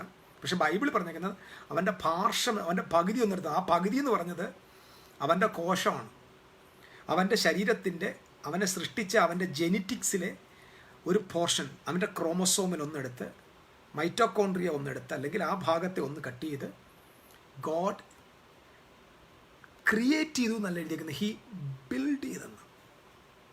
ഇപ്പോൾ ക്രിയേഷനും മേക്ക് ചെയ്തെന്നും ക്രിയേറ്റ് ചെയ്തതും രണ്ടും രണ്ടും. മനുഷ്യനെ ദൈവം ഉണ്ടാക്കി, സ്ത്രീയെ ദൈവം ക്രിയേറ്റ് ചെയ്തെന്ന്. ക്രിയേറ്റ് ചെയ്യുന്ന വാക്കിന് അവിടെ കൊടുത്തിരിക്കുന്ന യഥാർത്ഥ പദം എന്ന് പറഞ്ഞാൽ ഒരു ശില്പി ഒരു ശില്പത്തെ ഉണ്ടാക്കാൻ ഉപയോഗിക്കുന്ന പദം. പുരുഷനെ ഉണ്ടാക്കിയപ്പോൾ മണ്ണ് കൊണ്ടുണ്ടാക്കി ഉഫു നൂതി അവൻ എഴുന്നേറ്റ് വന്നു. സ്ത്രീയെ ദൈവം ഇങ്ങനെ ഹൂ നൂതി എടുക്കുകയല്ല ചെയ്തത്. സ്ത്രീയെ പുരുഷന് അനുയോജ്യമായ നിലയിൽ ദൈവം ഷേപ്പ് ചെയ്തെടുക്കും. അവിടെ ശരീരത്തിന് ദൈവം ഉദ്ദേശിക്കുന്ന പർപ്പസിന് വേണ്ടി അവളെ ഷേപ്പ് ചെയ്ത്. അപ്പം പുരുഷൻ ഇങ്ങനെ ശ്വാസം കൊണ്ടാണ് ഉണ്ടായി വന്നതെങ്കിൽ സ്ത്രീ ദൈവത്തിൻ്റെ കരവിരുതിനാൽ ഉണ്ടാക്കപ്പെട്ടവളാണ്. അവൾ സൃഷ്ടിപ്പിൽ തന്നെ ശ്രേഷ്ഠതയുള്ളവളാണ്. രണ്ട്, സ്ത്രീ മനസ്സിലാക്കണം, സ്ത്രീ വന്നത് മണ്ണിൽ നിന്നല്ല. ഇത് സ്ത്രീ മനസ്സിലാക്കണം. സ്ത്രീ വന്നത് മണ്ണിൽ നിന്നല്ല, സ്ത്രീ വന്നത് പുരുഷനിൽ നിന്നാണ്. പുരുഷനാണ് സ്ത്രീയുടെ അബ്ബ. പുരുഷനാണ് സ്ത്രീയുടെ സോഴ്സ്. പുരുഷനാണ് സ്ത്രീയുടെ സോഴ്സ്. അബ്ബ എന്ന് പറയും. അബ്ബ എന്ന് പറഞ്ഞാൽ പിതാവ് എന്ന് പറയും. That means the father of the woman is man. Because woman ദൈവം എടുത്തുകൊണ്ട് വന്നത് ഈ മാനിൽ നിന്നാണ്. This is the direct talk to the woman, okay? അപ്പോൾ ഇനി ശ്രദ്ധിക്കുക, സ്ത്രീയെ ഉണ്ടാക്കി. നമുക്കറിയാം, ഇവനെ ഉണർന്നപ്പോൾ ഇവൻ്റെ അടുക്ക കൊണ്ട് നാക്കുകയാണ് സ്ത്രീയെ. ഇത് നിങ്ങൾ ഇനി ശ്രദ്ധിക്കണം. ഇനിയാണ് ഞാൻ പറയുന്നത്, നമ്മൾ വളരെ ശ്രദ്ധിക്കണം. ചിലർ പറയാറുണ്ട്, ഞങ്ങൾ ആലോചന നോക്കിയാണ് കല്യാണം നടത്തിയത്. ഇപ്പോൾ ഈ കല്യാണാലോചന എന്നൊരു സംഭവം ഉണ്ടല്ലേ, അതിന് ഹിന്ദുക്കൾ അവർ പോകുന്നത്, ഇല്ല കളമൊക്കെ വരച്ചിട്ടൊരു സംഭവം ഉണ്ടല്ലോ, എൻ്റെ പേരെന്താ, ജാതകം നോക്കാം. ജാതകം നോക്കുക, ജാതക പൊരുത്തം ഉണ്ടോ നോക്കുക. വിശ്വാസികളുടെ പോവും, പ്രവാചകൻ്റെ അടുക്ക പോവും. എന്തിനാ? പ്രാർത്ഥിച്ച് നോക്കാൻ. ബോംബെയിൽ ഒരിക്കൽ ഞാനൊരു മീറ്റിങ്ങിന് പോയപ്പം ഒരു ബ്രദറിൻ്റെ വീട്, അതൊരു വലിയ ബിസിനസ്സുകാരുടെ വീടാണ്. ആ വീട്ടിൽ അമ്മ എൻ്റെ അടുത്ത് കുറേ ഫോട്ടോസ്, 7-8 ഫോട്ടോ, സത്യമാണ് ഞാൻ ഈ പറയുന്നതിന്, കർത്താവ് തന്നെയാണ് സാക്ഷി, ഞാൻ എക്സാജറേറ്റ് ചെയ്ത് പറയല്ല. ഒരു 5-6 ഉണ്ട്, 5-6 പെൺകുട്ടികളുടെ ഫോട്ടോയാണ് എനിക്ക് എൻ്റെ കൈ കൊടുക്കുന്നത്. പാസ്റ്റർ ഒന്ന് പ്രാർത്ഥിച്ച് നോക്കണം. ഞാനന്ന് കല്യാണമൊന്നും കഴിഞ്ഞിട്ടില്ല. അപ്പം നമുക്കും ഈ ഫോട്ടോ കാണുമ്പോൾ ടെംപ്റ്റേഷൻ വരും, ഇത് നമ്മുടെ എങ്ങനെയാണെന്ന് നോക്കി. കല്യാണമൊന്നും കഴിക്കാത്തതുണ്ട്. എല്ലാം നല്ല സുന്ദരിമാരായ പെൺപിള്ളേരെല്ലാം ഒരു ചരിഞ്ഞിരിക്കുന്ന, ഒരു നീക്കുന്ന എല്ലാം ഇങ്ങനെ ഇപ്പം നിരത്തി പാസ്റ്റ് പ്രാർത്ഥിച്ച് നോക്കിയിട്ട് ഇതിനകത്തുള്ള പാസ്റ്റ് സെലക്ട് ചെയ്യണം. അപ്പം ഞാൻ എൻ്റെ മനസ്സിൽ ആദ്യം വന്നതെന്ന് പറയുമ്പോൾ നമുക്കെങ്ങണം വേണ്ടി അന്വേഷിക്കുകയാണോ എന്നൊരു ചിന്ത. അവസാനം അമ്മച്ചി പറഞ്ഞു, അങ്ങനല്ല, എൻ്റെ മോൻ്റെ കല്യാണത്തിന് വേണ്ടിയാണ് പാസ്റ്റർ ഒന്ന് പ്രാർത്ഥിച്ച് നോക്കണം. ഈ പാസ്റ്റർമാരുടെ അവസ്ഥ നോക്കണേ, പാസ്റ്റർമാരുടെ അവസ്ഥ നോക്കണം. ഒരു പ്രവചനവും പറയാൻ അറിയാത്ത ഉപദേശി അറിയാതെ പ്രവാചകനായി പോകും. നമ്മൾ ഈ ദുബായിലൊക്കെ ചെല്ലുമ്പോൾ അറിയാം, നമ്മളെ ആൾ ഫുഡൊക്കെ കഴിക്കാനായിട്ട് വിളിച്ചുകൊണ്ട് പോയിട്ട് അവർ ഈ യോഗം കഴിഞ്ഞിട്ട് അവസാനം പായൊക്കെ വിരിച്ചിട്ട് ഇരിപ്പിരിക്കും, പ്രാർത്ഥിച്ചുകൊണ്ടിരിക്കും. എന്തിനാണെന്നറിയാമോ? ദൂത് കേൾക്കാൻ. അപ്പം ഈ ഫുഡും വാങ്ങി തന്ന് ഇനി കഴിച്ച് ഇനി എന്തെങ്കിലും പറയാതെ പോയാൽ ഇനി എന്ത് നാണക്കേടാണ്. നിങ്ങൾ ആലോചിച്ച് നോക്ക്. ആഹാരം കഴിച്ചില്ലായിരുന്നു, ഇറങ്ങി അങ്ങ് പോകാമായിരുന്നു.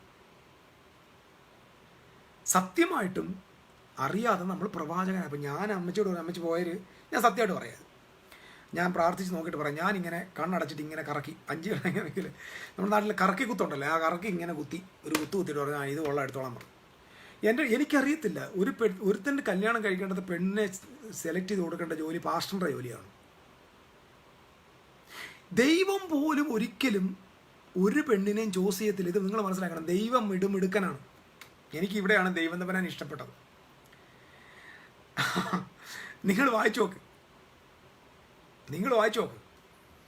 അവിടെ പറയുന്നത് സ്ത്രീയെ ഉണ്ടാക്കി, he brought him to the man, അതായത് അവളെ അവൻ്റെ അടുക്കിലേക്ക് കൊണ്ടുവന്നു. കൊടുത്തു എന്നല്ല. ഇത് സഹോദരന്മാരെല്ലാം ശ്രദ്ധിച്ചോ, സഹോദരിമാരും കൂടെ ശ്രദ്ധിച്ചു. ദൈവം ദാണ്ടെ ഇതാണ് നിന്റെ ഭാര്യ, ഇത് നിന്റെ അസ്ഥിയിൽ നിന്ന് അസ്ഥി, നിന്റെ മാംസത്തിൽ നിന്ന് മാംസം, നോക്കടാ നിന്നെ പോലിരിക്കുന്നുണ്ടോടാ, നല്ല സുന്ദരിയാണ്, മുടി കണ്ടോടാ, കണ്ണ് കണ്ടോടാ. ഇതൊന്നും കർത്താവ് പറഞ്ഞില്ല. കർത്താവ് ഉണ്ടാക്കിയിട്ടുണ്ട് ഇവൻ്റെ അടുത്ത് കൊണ്ടുവന്നിട്ട് കർത്താവ് പുറകോട്ട് പറയും. കർത്താവ് മിടുക്കനാണ്, കർത്താവ് മഹാമിടുക്കനാണ്. എങ്ങനെ മിടുക്കനായി? സ്ത്രീയെ കൊണ്ടുവന്ന് അവൻ്റെ മുമ്പിൽ നിർത്തിയിട്ട് പറഞ്ഞു, നീ വേണമെങ്കിൽ ചൂസ് ചെയ്യും, ഞാനായിട്ട് തരൂല എന്ന് പറഞ്ഞതിൻ്റെ കാരണം എന്താ? നാളെ എന്തെങ്കിലും കിടുമ നിങ്ങൾ ചെയ്താൽ നിങ്ങൾ രണ്ടുകൂടെ പറയും, ദൈവം കൊണ്ട് തന്നതാണ്ട, നീ അല്ലേ കെട്ടാൻ പറഞ്ഞേ, അതാണ്ട് ഈ പ്രശ്നത്തിന് മൊത്തം കാരണം നീയാണെന്ന് പറയും. ദൈവത്തിൻ്റെ സ്റ്റാൻഡേർഡ് ആയിരിക്കണം എല്ലാ പാസ്റ്റർമാരുടെയും. ദൈവം പോലും ഒരു കല്യാണത്തിന് ഒരു പെണ്ണിനെ കൊടുത്തില്ല. സെലക്ഷൻ 100% പുരുഷന്റെ റെസ്പോൺസിബിലിറ്റിയാണ്. ഇത് ഇന്ന് ദേവാസന്മാരെല്ലാം കേട്ടോണ്ടെങ്കിൽ ഇന്ന് തന്നെ ആ സാധനം നിങ്ങളുടെ തലേന്ന് മാറ്റിക്കോണം. നിങ്ങൾ ചൂസ് ചെയ്യരുത്, നിങ്ങൾ പ്രാർത്ഥിച്ച് നോക്കി പറയരുത് നിങ്ങൾക്ക് അധികാരം തന്നിട്ടില്ല, നിങ്ങൾ അങ്ങനെ പ്രാർത്ഥിക്കുന്നത് നിങ്ങൾ മുഴുത്ത കള്ളന്മാരാണ്. നിങ്ങൾ ദൈവത്തെക്കാൾ വലിയ മിടുക്കനാകാൻ നോക്കുക. ദൈവം പോലും ആദ്യ മനുഷ്യൻ്റെ അടുക്കൽ ഒരു സ്ത്രീയെ കൊണ്ടുവന്ന് നിർത്തിയതല്ലാതെ നീ എടുത്തോടാ ഇത് നിന്റെ ഭാര്യയാടാന്നൊന്നും പറഞ്ഞില്ല. ഇതെൻ്റെ അസ്ഥിക്ക് അസ്ഥി, എൻ്റെ മാംസത്തിന് മാംസം എന്ന് പറഞ്ഞത് ദൈവമല്ല, ആദമാണ് പറഞ്ഞത്. കാരണം ചോയ്സ് ദൈവം തൻ്റെ അധികാരത്തിൽ വെച്ചതല്ല. ഇത് നിങ്ങൾ മനസ്സിലായി. അപ്പോൾ പുരുഷൻ നീ ചോയ്സ് ചെയ്തു, നീ തന്നെയാണ് അതിൻ്റെ റെസ്പോൺസിബിലിറ്റി. നീ പ്രാർത്ഥിച്ച് നോക്കാൻ പോകരുത്, നീ പ്രവാചകൻ എടുക്കുക, നീ പ്രാർത്ഥിച്ചോണം ദൈവത്തോട്, നീ പ്രാർത്ഥിച്ചിട്ട് സെലക്ട് ചെയ്തോണം. അല്ലാതെ നിനക്ക് ദൈവം സെലക്ട് ചെയ്തത് ഒരു പെണ്ണിനെ നിനക്ക് തരില്ല. ഇതൊക്കെ നിന്നെ കളിപ്പിക്കാൻ വേണ്ടി ഇവരെ ആളിൽ വെച്ചേക്കുന്ന കള്ളത്തരങ്ങളാണ്. സത്യസന്ധമായിട്ട് ഞാൻ സംസാരിക്കുകയാണ്.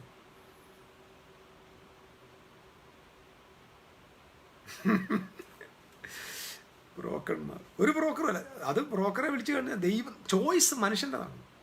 മനുഷ്യനാണ് ചൂസ് ചെയ്യേണ്ടത്. അപ്പോൾ സ്ത്രീയുടെ പ്രത്യേകത എന്താ? സ്ത്രീ ആരാടാ ചൂസ് ചെയ്തത്? പുരുഷനാ. ദൈവമാണോ കൊണ്ടുവന്നേ? ദൈവം കൊണ്ടുവന്ന് നിർത്തി പ്രസൻറ്റ് ചെയ്തതാണ്. These are the things. നമ്മളിപ്പം കടയിൽ പോകുമ്പോൾ ഇങ്ങനെ പറയത്തില്ലേ, ദീസ് ആർ ദ പ്രൊഡക്ട്സ്, ഇതൊക്കെ ഇത്രയാണ്, if you want it take it. അല്ലാതെ ഇതിനകത്ത് കമ്പൽഷൻ ഇല്ല. ഗോഡ് ആരുടെ കമ്പൽ ചെയ്യത്തില്ല. നീ എടുത്തോളം പറഞ്ഞില്ല. കാരണം എടുത്തോളം പറയാത്തതിൻ്റെ കാരണം നാളെ നീ വീണാലും എൻ്റെ തലയിൽ വരും, എഴുന്നേറ്റാലും എൻ്റെ തലയിൽ വരും. തമ്പുരാൻ മിടുക്കനാണ്, തമ്പുരാൻ ഭയങ്കര ജ്ഞാനിയാണ്. Thank you Lord. ആ ബുദ്ധി വെച്ച് ദൈവം കൊണ്ട് നിർത്തി. അവൻ തന്നെ ചാടി, കണ്ണൊക്കെ തുറന്ന് ചാടി വന്നിട്ട്, എൻ്റെ അസ്ഥിക്കസ്ഥി, എൻ്റെ മാംസത്തിന് മാത്രം ഇവിടെ നോക്കുക. എനിക്കൊന്ന് ഇവൻ നോക്കുമ്പോൾ കാണാം അവൻ്റെ ശരീരവുമായിട്ട് വ്യത്യാസമുള്ളൊരു സ്ത്രീ. അപ്പം ഇവിടെയാണ് ഹോമോ എന്ന് പറയുന്ന സൂത്രത്തെ കട്ടാക്കി കളയുന്നത്. അവൻ്റെ ശരീരത്തിൽ നിന്ന് വ്യത്യസ്തമായ ശരീരപ്രകൃതിയുള്ള ഒരു സ്ത്രീ. പക്ഷെ ഇവരുടെ രണ്ടുപേരുടെ അകത്ത് ഇരിക്കുന്ന ആത്മാവ് മനുഷ്യാത്മാവാണ്. സോ ആ മനുഷ്യാത്മാവിൽ ഫീമെയിലും മെയിലും ഇല്ല. അപ്പോൾ ഒരു സ്ത്രീയുടെ അകത്തിരിക്കുന്ന മനുഷ്യാത്മാവ് സ്ത്രീയല്ല, അത് മെയിൽ ജെൻഡറിൽ തന്നെയാണ്. മാൻ എന്ന ആ കാറ്റഗറി തന്നെയാണ്. There is no gender because there is spirit. പക്ഷെ ശരീരം ഫീമെയിൽ ശരീരമാണ്. സ്പിരിറ്റ് മെയിലിൻ്റെ തന്നെ അല്ലെ, മനുഷ്യൻ്റെ ആത്മാവ്, മനുഷ്യാത്മാവ് ദൈവാത്മാവാണ്. ദൈവാത്മാവുമായിട്ട് ഒന്നാണ്. There is no gender differentiation in the spirit man. ഇപ്പം നിങ്ങൾ ശ്രദ്ധിച്ചോക്കെ, ഇപ്പം ദൈവം മനുഷ്യനെ സ്ത്രീയെ ഉണ്ടാക്കുക, സ്ത്രീയെ ദൈവം സൃഷ്ടിച്ചു, സ്ത്രീയെ കൊണ്ടുവന്ന് അവൻ്റെ മുമ്പിൽ കൊണ്ട് നിർത്തി. ചോയ്സ് ചെയ്താര്? ആദം. പേരിട്ടതാര്? ആദം. സ്വീകരിച്ചതാര്? ആദം. അതിനകത്തൊരു മനോഹരമായ ചിത്രമുണ്ട്. ഈ സ്ത്രീയെ എവിടെ നിന്നാണ് എടുത്തത്? ഈ സ്ത്രീയെ എടുത്തത് പുരുഷനിൽ നിന്നാണ്. അപ്പോൾ ഈ സ്ത്രീയുടെ ഫാദർ ആരാണ്? പുരുഷനാണ്.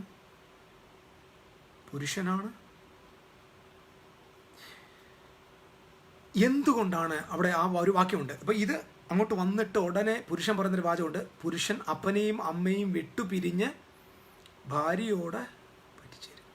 ബൈബിൾ ഒരിടത്തും സ്ത്രീ അപ്പനെയും അമ്മയും വിട്ടുപിരിഞ്ഞ് ഭാര്യയോട് പറ്റിച്ചേരണമെന്ന് വാക്യമില്ല. സ്ത്രീ അപ്പനെയും അമ്മയും വിട്ടുപിരിഞ്ഞ് ഭാര്യയോട് പറ്റിച്ചേരണമെന്ന് വാക്യമില്ല. പക്ഷേ പുരുഷൻ അപ്പനെയും അമ്മയും വിട്ടുപിരിഞ്ഞ് ഭാര്യയോട് പറ്റിച്ചേരണമെന്നാണ് ബൈബിൾ വാക്യം. എന്താ കാര്യം? പുരുഷൻ ആരാ? പുരുഷൻ അവൻ്റെ ഭാര്യയുടെ അടുക്കലെത്തുമ്പോൾ അവനൊരു പുരുഷനായിട്ട് മാത്രമല്ല വരുന്നത്. ഈ സ്ത്രീ എന്നിൽ നിന്നാണ് പോയത്, എൻ്റെ സോഴ്സാണിവൾ എന്ന് പറയുമ്പോൾ ഇവൾ ഇവൻ്റെ മുമ്പിൽ, അല്ലെങ്കിൽ ഇവളുടെ മുമ്പിൽ ഇവൻ അബ്ബായാണ്. അബ്ബ എന്ന് പറയുന്നത് ഫാദറാണ്. അപ്പോൾ ഒരു സ്ത്രീ വിവാഹത്തിലേക്ക് വരുമ്പോൾ പുരുഷൻ അവൻ്റെ അപ്പനെയും അവൻ്റെ അമ്മയും വിട്ടു പിരിഞ്ഞ് ആരെടുക്കൽ ഭാര്യയോട് പറ്റിച്ചേരുമ്പോൾ ഈ ആള് ആരായിട്ടാണ് ഇവിടെ വരുന്നത്? ഫാദറായിട്ടാണ് വരുന്നത്. അപ്പോൾ വിവാഹ ജീവിതത്തിൽ ഒരു പുരുഷൻ ഒരു സ്ത്രീയുടെ ആദ്യത്തെ ബന്ധം ഒരിക്കലും ഇമോഷണൽ റിലേഷൻഷിപ്പ് അല്ല. The first relationship with a woman and a man, the man is the father of that woman. ആ സ്ത്രീക്ക് ഒരപ്പനെ കിട്ടുകയാണ്. കാരണം ബൈബിൾ പ്രകാരം ആ സ്ത്രീ വന്നത് പുരുഷനിൽ നിന്നാണ്. പുരുഷനാണ് അവളുടെ സോഴ്സ്, പുരുഷനാണ് അവളുടെ അബ്ബ എന്ന വാക്കിനർത്ഥം സോഴ്സ് എന്നാണ്. അപ്പൊ കല്യാണം കഴിക്കുന്ന ആളോട് ഞാൻ പറയാം, ഞാൻ പറഞ്ഞില്ലേ താമസിച്ച് വന്ന അറിവാ ഇതൊക്കെ. നിങ്ങളുടെ ഭാര്യ നിങ്ങളുടെ വീട്ടിലെത്തുമ്പോൾ നിങ്ങൾ ആദ്യം അവൾക്ക് അബ്ബയായിട്ടാണ് മാറുന്നത്. അവളുടെ കുടുംബവും അവളുടെ സ്വന്തം ജനത്തെയും പിതൃഭവനത്തെയും വിട്ട് അവൾ നിങ്ങളുടെ അടുക്കിലേക്ക് വരുമ്പോൾ നിങ്ങൾ നിങ്ങളുടെ അപ്പനെ വിട്ടിട്ട് വരുന്നതിന് കാരണം നിങ്ങൾ ഓൾറെഡി ഒരു അപ്പനാണ്. അപ്പനായിട്ട് ഒരു കുഞ്ഞ് ജനിക്കുമ്പോഴല്ല നിങ്ങൾ അപ്പനാകുന്നത്. വിവാഹത്തിൻ്റെ ബന്ധത്തിൽ തന്നെ ഒരു പുരുഷന് കിട്ടുന്ന പൊസിഷൻ ഫാദർ എന്ന പൊസിഷൻ. അല്ലാതെ വിവാഹത്തിൻ്റെ ആദ്യത്തെ റിലേഷൻഷിപ്പ് എന്ന് പറയുന്നത് എന്തോ പറയുന്നത്, ലവ് അല്ല. ലവ്, ഇമോഷൻ, റൊമാൻസ് അല്ല. റൊമാൻസും ലവും ആണ് കല്യാണത്തിലെങ്കിൽ അവൻ്റെ വെറും ഒരു സെക്ഷുവൽ ജോയുടെ ഒരു ടോയ് മാത്രമായിട്ട് ഭാര്യ മാറും. ഇന്ന് ഓരോ കുടുംബങ്ങളിൽ ഭർത്താവെന്ന് പറഞ്ഞാൽ അവൻ്റെ ജഡിക സുഖത്തിൻ്റെ ഒരു ഇൻസ്ട്രുമെൻ്റാക്കി ഭാര്യയെ മാറ്റി. അതാണ് അവർ തമ്മിലുള്ള ബന്ധം. വാസ്തവത്തിൽ പുരുഷൻ ആദ്യം ഒരു സ്ത്രീയുടെ അപ്പനായിട്ടാണ് മാറുന്നത്. അതിനാണ് വേദോസത്തിൽ വാക്യം എഴുതിയിരിക്കുന്നത്, വായിച്ചിട്ടില്ലേ? നമ്മുടെ കർത്താവായ യേശുക്രിസ്തുവിനെ കുറിച്ചൊരു വാക്യമുണ്ട്. നമുക്കൊരു ശിശു ജനിച്ചിരിക്കുന്നു, നമുക്ക് ഒരു മകൻ നൽകപ്പെട്ടിരിക്കുന്നു, ആധിപത്യം അവൻ്റെ തോളിലിരിക്കും എന്ന് പറഞ്ഞാൽ എന്താ? അവനാണ് ലീഡർ, അവൻ അത്ഭുത മന്ത്രി, അവൻ ടീച്ച് ചെയ്യാൻ വരും, പ്രൊട്ടക്ടറായിട്ട് വരും, ടീച്ച് ചെയ്യാൻ വരും. വീരനായ ദൈവം, അവൻ പ്രൊട്ടക്റ്റ് ചെയ്യും. സമാധാന പ്രഭു, സമാധാനം നൽകും. നിത്യപിതാവ്, ഈ ശിശുവിൻ്റെ പേരെന്താണ്? നിത്യപിതാവ്. നമ്മുടെ മണവാളനായ യേശു ക്രിസ്തുവിൻ്റെ പ്രൊഫറ്റിക്കൽ നാമങ്ങളിൽ ഒന്നെന്താണ്? Eternal father. എങ്ങനെയാണ് അവൻ എറ്റേണൽ ഫാദർ ആയത്? The church is from that man. യേശു ക്രിസ്തുവിൻ്റെ വിലാപ്പുറത്ത് നിന്ന് പുറത്തു വന്ന ആദമിൻ്റെ വാരിയിൽ എടുത്ത പോലെ അവൻ്റെ വശത്തിൽ നിന്ന് പുറത്തു വന്ന രക്തത്താലും വെള്ളത്താലും ശുദ്ധീകരിക്കപ്പെട്ട് വേർതിരിക്കപ്പെട്ട സഭയുടെ അപ്പനായി യേശു ക്രിസ്തു മാറുകയാണ്. അവൻ്റെ പേര് നിത്യപിതാവെന്നാണ്.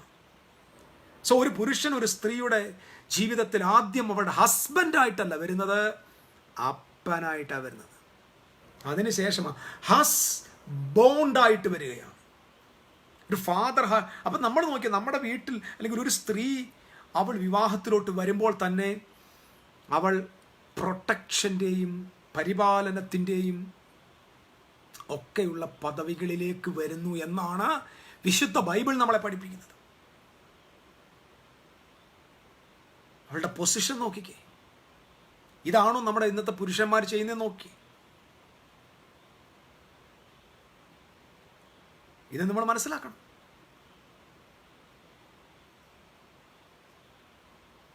ഇന്ന് ഞാനിത് സംസാരിച്ചുകൊണ്ടിരുന്നപ്പോൾ എൻ്റെ ഭാര്യ എന്നോട് പറഞ്ഞത്, അവളുടെ അമ്മ, അതായത് എൻ്റെ മദറിലോ എൻ്റെ ഫാദറിലോയെ ഡാഡാന്നാണ് വിളിച്ചുകൊണ്ടിരുന്നത്. ഞങ്ങളിത് ഇങ്ങനെ സംസാരിച്ചുകൊണ്ടിരുന്ന് പറഞ്ഞു, ഡാഡാന്നാണ് വിളിന്ന് പറഞ്ഞാൽ ആ സ്ത്രീക്ക് അവളുടെ husband ഡാഡയായിരുന്നു.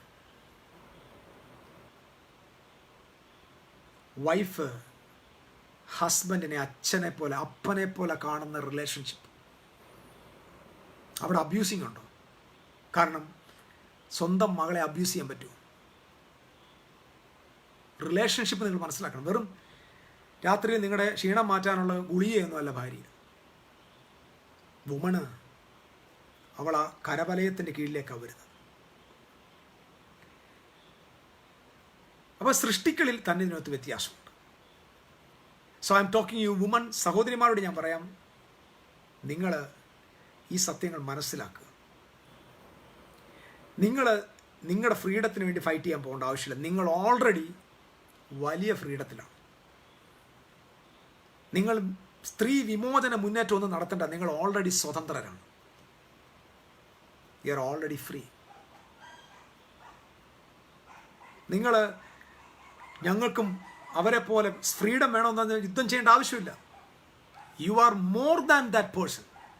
Every woman is more special and ultimately created by God than any human being, any man. സ്ത്രീയെ അവൾ ദൈവത്തിൻ്റെ സ്പെഷ്യൽ ക്രിയേഷൻ.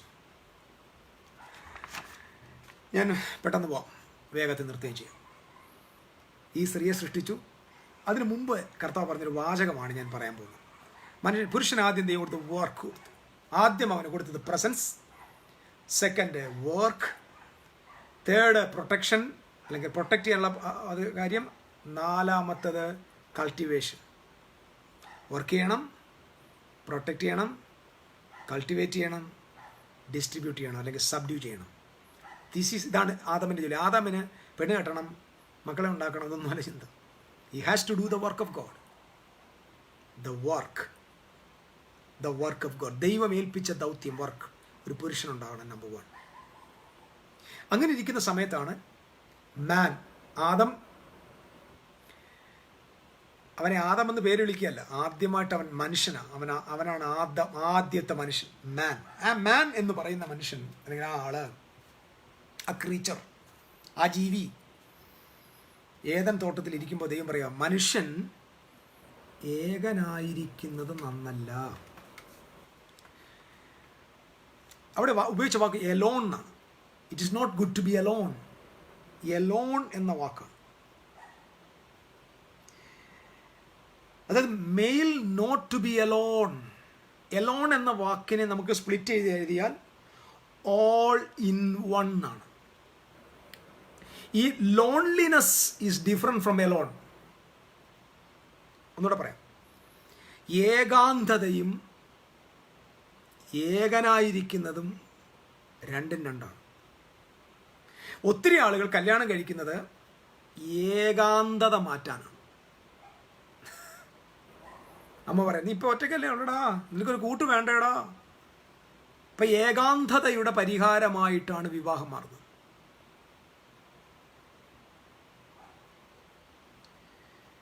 ഏറ്റവും കൂടുതൽ വിവാഹങ്ങൾ ഏകാന്തതയ്ക്ക് വേണ്ടിയാണ്. പക്ഷെ ബൈബിൾ പറയുന്നത് ഒറ്റയ്ക്ക് ഇരിക്കുന്നത് കൊണ്ട് കല്യാണം കഴിക്കാന്നല്ല, ആ അർത്ഥത്തിലല്ല. Alone means all in one എന്ന. എന്താ അതിൻ്റെ അർത്ഥം? ഈ മനുഷ്യനെ അങ്ങോട്ട് സൃഷ്ടിക്കുമ്പോൾ ആ മനുഷ്യൻ്റെ അകത്തായിരുന്നു ഭൂമിയിൽ ക്രിയേറ്റ് ചെയ്യേണ്ട സകല മനുഷ്യർ. നിങ്ങളുടെ മനസ്സിലിരിക്കണം. ഇത് ഞാൻ വളരെ ഇമ്പോർട്ടൻ്റ് ആയിട്ട് പറയുന്ന ട്രൂത്ത്. നിങ്ങളിത് നോട്ട് ചെയ്യണം, നിശ്ചയമായിട്ടും നിങ്ങളിത് ഡിസ്കസ് ചെയ്യണം. ഈ ഒരു മനുഷ്യൻ, അപ്പോൾ ദൈവം തൻ്റെ ചായയിലും സ്വരൂപത്തിലും മനുഷ്യൻ ഉണ്ടാക്കിയ ഈ മനുഷ്യൻ കർത്താവ് പറയുക, ഈവൻ ഒറ്റ ഈ male not to be alone. Alone means all in one body എന്ന. ഓൾ ഇൻ വൺ, എല്ലാം കൂടെ ഈ ഒന്നായിരിക്കുന്നത് നന്നല്ലെന്ന. എല്ലാം കൂടെ ഒന്നായിരിക്കുന്നത് നന്നല്ലെന്ന് പറഞ്ഞത് ഓൾ ഇൻ വൺ, എലോൺ. ഈ ഓൾ എന്ന് പറഞ്ഞാൽ ഏതാ? ഭൂമിയിൽ നിറയ്ക്കേണ്ട, ഭൂമിയിൽ സ്പ്രെഡ് ചെയ്യേണ്ട, ഭൂമിയിൽ മനുഷ്യകുലം മുഴുവൻ ഈ ഒറ്റയാളുടെ അകത്ത് ഇദ്ദേഹം ഒരു പോഡായിട്ട് നിൽക്കുക. അതായത് ഒരു സീഡിൻ്റെ വലിയൊരു ഒരു ഒരു ഒരു ഒരു ഒരു മൗണ്ടനായിട്ട് നിൽക്കുക. ഒരു സീഡ് മൊത്തം, അതായത് മനുകുലം മൊത്തം കൂടെ ഒന്നായിട്ട് നിൽക്കുക. Did you get me? മനുകുലം മുഴുവൻ ഒന്നായി നിൽക്കുക. അപ്പം നോക്കിയപ്പോൾ ഭൂമിയിൽ പെരുകണ്ട മൊത്തം മനുഷ്യരും ആരുടെ അകത്തായിരിക്കുന്നേ? ആദമിൻ്റെ അകത്തിരിപ്പുണ്ട്. അപ്പം കർത്താവ് പറയുക, ഇങ്ങനെ ഈ മെയിൽ, ഈ പുരുഷൻ, ഈ മനുഷ്യൻ ഓൾ ഇൻ വൺ ആയിരിക്കുന്നത് നന്നല്ല. നിങ്ങളിന്ന് പുതിയത് കേൾക്കുന്നു ഞാൻ വിശ്വസിക്കുന്നു. അപ്പൊ നോക്കിയപ്പോൾ കാണാം, ഓൾ മാൻ, എല്ലാ മനുഷ്യന്മാരും കൂടെ ഇപ്പൊ ഈ ആദമിനകത്തുണ്ട്. അതുകൊണ്ടാണ് ബൈബിൾ പറഞ്ഞത്, ഏകന്റെ അനുസരണത്താൽ എല്ലാവരും പാപിയായി, ഏകന്റെ ലംഘനത്താൽ സകലരും ലംഘനം ചെയ്തു പറഞ്ഞ വാക്കിന്റെ അർത്ഥം എന്താ? ഈ ഒരാളുടെ അകത്ത് മുഴു ഹ്യൂമാനിറ്റിയെ കണ്ടുകൊണ്ടിരിക്കുക. മുഴു ഹ്യൂമാനിറ്റിയുടെ സീഡ് ഇയാളുടെ അകത്താണ്. എന്നിട്ട് അടുത്ത വാക്ക് പറഞ്ഞു, നാം അവന് തക്ക തുണയുണ്ടാക്കും. ഞാൻ അവൻ എന്ത് ചെയ്യാൻ പോവാ? I am going to make A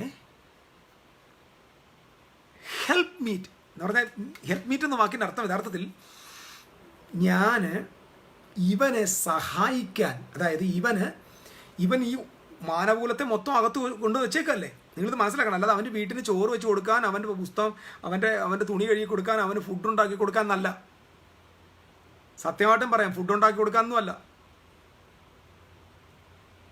അപ്പം ഇത് കേട്ടിട്ട് സഹോദരിമാർ ഇനിയും പാവങ്ങൾക്ക് ഫുഡൊന്നും ഉണ്ടാക്കി കൊടുക്കാതിരിക്കുക. അതൊക്കെ സ്നേഹത്തിലുണ്ടാകേണ്ടതാണ്. ആദം ഇങ്ങനെ ഒറ്റയ്ക്ക് ഇരുന്നപ്പോൾ അവന് ഇനി സാലഡ് ഉണ്ടാക്കി കൊടുക്കാനും അവന് പഴം പറിച്ചു കൊടുക്കാനും ഒരാളിനെ അങ്ങനല്ല. ഇവിടെ യഥാർത്ഥത്തിൽ ഹെൽപ്പ് മീറ്റ് എന്താണെന്ന് ഞാൻ പറയാം.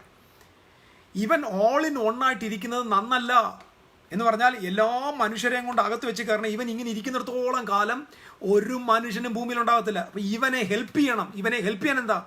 ഇവൻ്റെ അകത്തെ സീഡിനെ സ്വീകരിച്ച്, ഇവൻ്റെ അകത്ത് ദൈവം കൊടുത്ത ആ മനുഷ്യ വിത്തുകളെ സ്വീകരിച്ച് ഭൂമിയിൽ നിറയ്ക്കേണ്ടതിന് ഇവൻ്റെ ദൗത്യത്തെ ഹെൽപ്പ് ചെയ്യാനുള്ള ഒരാളെ നമുക്ക് സൃഷ്ടിക്കാമെന്ന, അതായത് ഇവൻ്റെ സീഡിനെ റിസീവ് ചെയ്യുന്ന ഒരാളെ ഉണ്ടാക്കാമെന്ന. അപ്പം ഹെൽപ്പ് മീറ്റ് എന്ന വാക്കിൻ്റെ അർത്ഥം, ഈ ഒന്നായിരിക്കുന്ന ഓൾ ഇൻ വൺ ബോഡിയിലിരിക്കുന്ന ഈ മനുഷ്യനെ മില്യൺസ് ആൻഡ് ട്രില്യൺസ് ഓഫ് മനുഷ്യകുലമാക്കി പെരുക്കാൻ, ഇവനെ ഹെൽപ്പ് ചെയ്യാൻ വേണ്ടി ഒരാളെ നമുക്ക് സൃഷ്ടിക്കാം. Who is A woman? Woman എന്ന് പറഞ്ഞാൽ, വുമണാണ് ഈ മനുഷ്യനെ ഭൂമിയിലേക്ക് പെരുക്കാൻ, ഭൂമിയിലേക്ക് ദൈവത്താൽ സൃഷ്ടിക്കപ്പെട്ട, അതിനെ മെയ്ഡ് ചെയ്തെന്ന് പറഞ്ഞേക്കാം. സ്വർഗത്തിൽ സ്ത്രീലിംഗവും പുല്ലിംഗവും ഒന്നുമില്ല. അല്ലെങ്കിൽ സ്വർഗത്തിൽ ഇങ്ങനെ നമ്മുടെ സ്ത്രീകളെല്ലാം ഇതുപോലെ ഇരിക്കുമെന്ന് വിചാരിക്കാൻ വേണ്ട. They are spirit being. വേണ്ട, നിങ്ങൾ ഈ മണ്ണിലാണ് നിങ്ങളൊരു സ്ത്രീ. നിങ്ങൾ സ്വർഗത്തിൽ ലിംഗമില്ലാത്ത ഒരാളാണ്, അല്ലെങ്കിൽ നിങ്ങളൊരു ജെൻഡർ ഇല്ലാത്ത ആൾ. You are a spirit being. Man is a spirit being, അകത്തെ മനുഷ്യൻ. അപ്പോൾ ഒറ്റയ്ക്കിരിക്കുന്ന മനുഷ്യനെ ഹെൽപ്പ് ചെയ്യുക. എങ്ങനെ ഹെൽപ്പ് ചെയ്യുന്നത് മനസ്സിലാവുന്നുണ്ടോ? ഒറ്റയ്ക്കിരിക്കുന്ന ആളിൻ്റെ അകത്ത് നിന്ന് ഈ മനുകുലത്തെ പുറത്തു കൊണ്ടുവരാൻ തമ്പുരാൻ ഭൂമിയിൽ കൊണ്ടുവന്ന ശ്രേഷ്ഠയായ ഒരു വ്യക്തിയാണ് സ്ത്രീ. അവനെ പോലെ, അതാ പറഞ്ഞ, എൻ്റെ അസ്ഥിക്ക് അസ്ഥി, എൻ്റെ മാംസത്തിന് മാംസം എന്ന് പറയുന്നതിൻ്റെ അർത്ഥം എന്താ? എന്നെ പോലെ, എൻ്റെ അതേ ഫീച്ചർ, എൻ്റെ അതേ ക്വാളിറ്റി, എൻ്റെ അതേ creational characteristics. Woman is not an inferior person. വുമണിനെ ദൈവം വുമണാക്കി നിർത്തിയേക്കുന്നത് ദൈവത്തിൻ്റെ പർപ്പസിന് വേണ്ടിയാണ്. ഭർത്താവിൻ്റെ കാലിൻ്റെ കീഴെ ചവിട്ടുകൊണ്ട് അടികൊണ്ട് തകർന്ന് അവൻ്റെ അബ്യൂസിങ്ങും കേട്ട്, വുമൺ എന്ന് പറഞ്ഞാൽ ആരെന്നാ വിചാരിച്ചേക്കുന്നത്? Who is woman? ആരാ പുരുഷൻ? പുരുഷൻ ആരാ? പുരുഷൻ സ്ത്രീയെ പ്രൊട്ടക്റ്റ് ചെയ്യേണ്ടവനാ, അല്ലാതെ അവളെ അബ്യൂസ് ചെയ്യേണ്ടവനല്ല. തിരുവനന്തപുരത്ത് കഴിഞ്ഞ ദിവസം നമുക്കറിയാം സംഭവം എന്താണെന്ന്. ഒരു പുരുഷൻ അവൻ്റെ സ്വന്തം ഭാര്യയെ മദ്യം കുടിപ്പിച്ച് മയക്കി, കൂട്ടുകാരെന്ന് പറയുന്ന കുറേ വെറിയന്മാർക്ക് കാഴ്ചവെക്കുന്ന വെറും ദുഷ്ടമൃഗങ്ങളായി പുരുഷന്മാർ മാറി. നാണവല്യോടായി ഇവനൊക്കെ പുരുഷനെന്ന് പറഞ്ഞ നടക്ക്.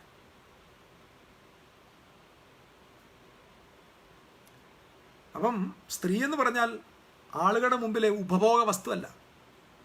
സ്ത്രീക്ക് ദൈവം കൊടുത്ത പർപ്പസ് ഞാൻ അത്ഭുതപ്പെട്ടു പോയി. ഇത് ചിന്തിച്ചപ്പോൾ അത്ഭുതപ്പെട്ടു പോയി. പുരുഷ, നീ ഒറ്റയ്ക്കിരുന്ന നീ ഒറ്റയ്ക്ക് ഇരിക്കത്തേ ഉള്ളൂ. പുരുഷനെ ഇന്ന് മനുഷ്യരാശിയുടെ മുമ്പിൽ ഉപയോഗമുള്ളവനാക്കി നിർത്തിയേക്കുന്നതിൻ്റെ കണ്ണി സ്ത്രീയാണ്. സ്ത്രീയുടെ പർപ്പസാണ്, സ്ത്രീയുടെ പവറാണ്. സ്ത്രീ വെറുമൊരു അതാ ഞാൻ മുമ്പ് ഞങ്ങളുടെ കൂട്ടായ്മയിലൊക്കെ പറഞ്ഞിട്ടുള്ളൊരു കാര്യമാണ്. സ്ത്രീയുടെ പ്രശ്നം, സ്ത്രീക്ക് നിങ്ങൾ അല്പം കൊടുത്താൽ അവൾ അത് വലുതാക്കി തിരിച്ചു തരും. നിങ്ങളൊരു സ്പേം, നിങ്ങളൊരു ഒരു ഒരു ഒരു പുരുഷ ബീജം കൊടുത്താൽ ആൾ വളർത്തി ഒരു മനുഷ്യ കുഞ്ഞാക്കി തിരിച്ച് കൈ തരും. കണ്ണിൽ നിങ്ങളുടെ മൈക്രോസ്കോപ്പിലൂടെ കണ്ടാലും മനസ്സിലാകാത്ത ഈ വിത്തിനെ ഒരു കുഞ്ഞ് സുന്ദരിയായ ഒരു ബേബിയാക്കി തരും ഈ സ്ത്രീ. നിനക്ക് പറ്റുമോ?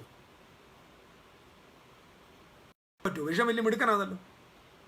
നിന്റെ കയ്യിൽ ലക്ഷക്കണക്കിന് സീഡ്, പക്ഷേ അത് മനുഷ്യരാശിക്കപ്പെടണമെങ്കിൽ സ്ത്രീ വേണം. നീ കൊടുക്കുന്നത് ഒരു സീഡാണ്, തിരിച്ചു തരുന്നത് ഒരു ബേബിയെ തരും. പൂ ചോദിച്ചാൽ പൂക്കാലം തരും എന്ന് പറഞ്ഞ പോലെ, അല്പം സ്നേഹം കൊടുത്താൽ വീട്ടിൽ സ്വർഗം തരും. അല്പം കലിപ്പ് കൊടുത്താൽ നിന്റെ വീടിനെ നരകമാക്കി തരും. നീ എന്തങ്ങോട്ട് കൊടുക്കുന്നോ തിരിച്ച് അതേ വരത്തുള്ളൂ. അതുകൊണ്ടാണ് സ്ത്രീക്ക് ദൈവം പ്രവചനം കൊടുത്തിരിക്കുന്നത്. സ്ത്രീ എപ്പോഴും പ്രൊഫറ്റാ. ഈ പുരുഷന്മാർ ടീച്ചേഴ്സാണ്. പുരുഷനെ ദൈവം ആക്കിയിരിക്കുന്നത് ടീച്ച് ചെയ്യാനാണ്, സ്ത്രീയെ ദൈവം ആക്കിയിരിക്കുന്നത് പ്രൊഫസ് ചെയ്യാനാണ്. നമ്മൾ അങ്ങോട്ട് കൊടുക്കുന്നതിന് ഇരട്ടിയായിട്ട് അവൾ പ്രവചിക്കും. വീട്ടിൽ സ്ഥിരം സ്ത്രീ നിന്നെ തെറി വിളിക്കുന്നതിൽ നീ അങ്ങോട്ട് ഇട്ട് കൊടുത്തതിനെ ഇരട്ടിയാക്കി തിരിച്ചു തരുന്നതാണ്. സ്ത്രീ അല്പം വാങ്ങിച്ച് വലുതാക്കി തരും. ഇച്ചിരി കലിപ്പ്, ഇച്ചിരി ശകലം കുഴപ്പം അവൾക്ക് കൊടുത്താൽ മതി, അവൾ നിൻ്റെ വീടിനെ കുട്ടി നരകമാക്കി തരും. അതിന് കഴിവ് ദൈവം അവൾക്ക് കൊടുത്തേക്കുക. അതവിടെ സൃഷ്ടിയാണ്. അപ്പോൾ കൊടുക്കുന്ന സീഡ് നല്ല സീഡായിരിക്കണം.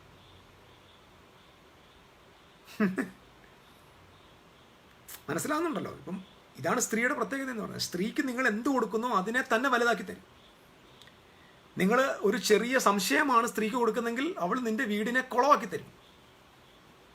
അതുകൊണ്ട് പുരുഷന്മാർ വലിയ മിടുക്കന്മാർ കളിക്കണ്ട. നീ കൊടുക്കുന്ന സീഡിൻ്റെ റിസൾട്ടാണ് അവൾ തന്നുകൊണ്ടിരിക്കുന്നത്.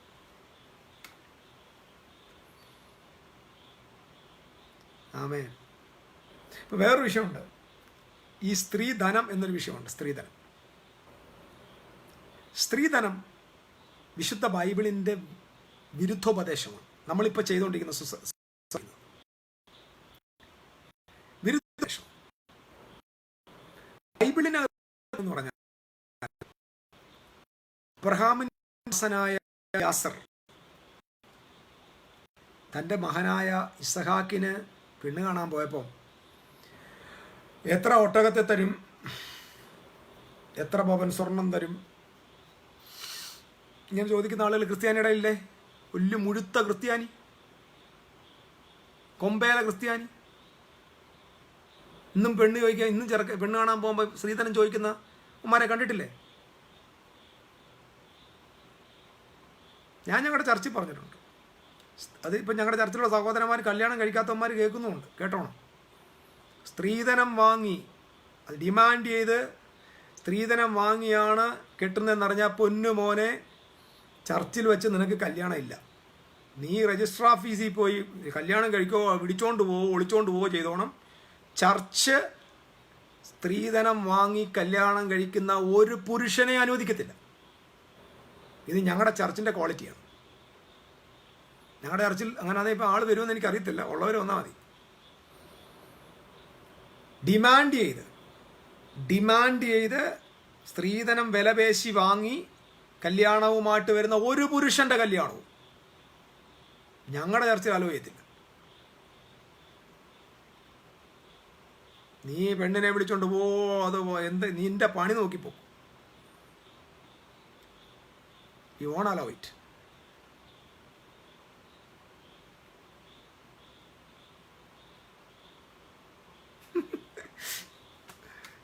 ആക്ച്വലി എന്താ ഡോവറി ഇതാണ്. അബ്രഹാം റിച്ചാണ് കേട്ടോ. റിച്ചായ അബ്രഹാം സ്വർണവും വെള്ളിയും പൊന്നും ഒക്കെ കൊണ്ടുപോവുക എലിയാസറിൻ്റെ കയ്യിൽ കൊടുത്തു വിട്ടേക്കുക. എന്തിനാ? ദരിദ്രമായ കുടുംബത്തിൽ നിന്ന് അവളെ വിളിച്ചിറക്കിക്കൊണ്ട് വരുമ്പോൾ അവളെ സമ്പന്നയായിട്ടാണ് കൊണ്ടുവരേണ്ടത്.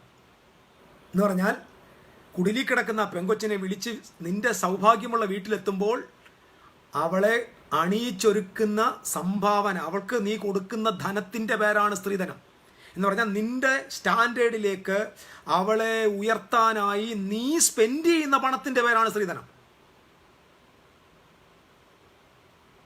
നീ സ്പെൻഡ് ചെയ്യുന്ന പണമാണ് പുരുഷൻ സ്ത്രീക്ക് വേണ്ടി സ്പെൻഡ് ചെയ്യുന്ന പണമാണ് സ്ത്രീധനം. അതാ സ്ത്രീധനം. ഇന്നെന്തുവാ? എത്ര പവൻ കിട്ടി? നാണമില്ലാത്ത ക്രിസ്ത്യാനി, എത്ര പവൻ കിട്ടിയടി നിനക്ക്? എത്ര ലക്ഷം രൂപ കിട്ടി? നിനക്കൊരു കാര്യം പറയാം, ഇങ്ങനെ വിലപേശുന്നവർക്ക് പറ്റിയത് ഈ ബാലരാമപുരത്തൊരു കാളച്ചന്തയുണ്ട്, ബുധനാഴ്ചയാന്ന് തോന്നുന്നു. പോയി ഒരു എരുമയെ നീ വാങ്ങിച്ച് കല്യാണം കഴിച്ചാൽ മതി, അതാണ് നിനക്ക് നല്ലത്.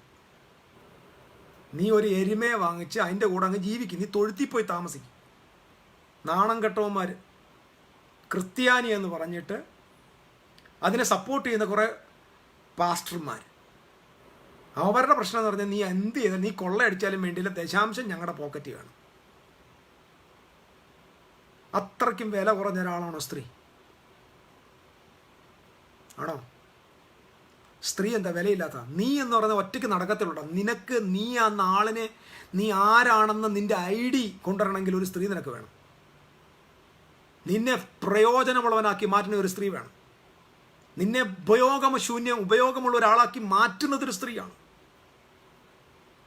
നിന്റെ ജീവിതത്തിനകത്ത് കീടവും കല്ലും അഴുക്കും മണ്ടും എല്ലാം എടുത്ത് കളയാൻ ദൈവം എഴുന്നേൽപ്പിച്ചിരിക്കുന്ന ഒരാൾ സ്ത്രീയാണ്.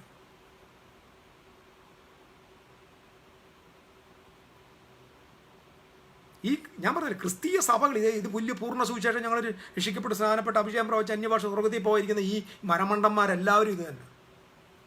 എല്ലാവരും ഇവിടെ സ്ത്രീകൾക്ക് എവിടെയാ വില?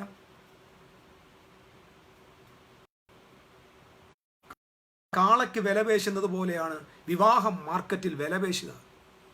എന്നിട്ട് അഭിമാനിക്കുക ഞാൻ ക്രിസ്ത്യാനിയാണ്.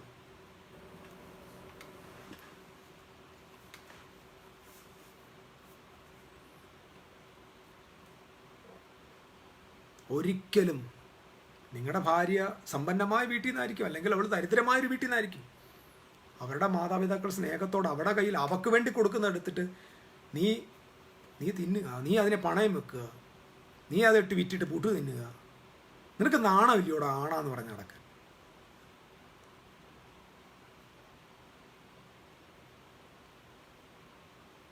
നീ ഒരു ചാണകം കുറച്ച് വാരത്തില്ല, ചാണകം.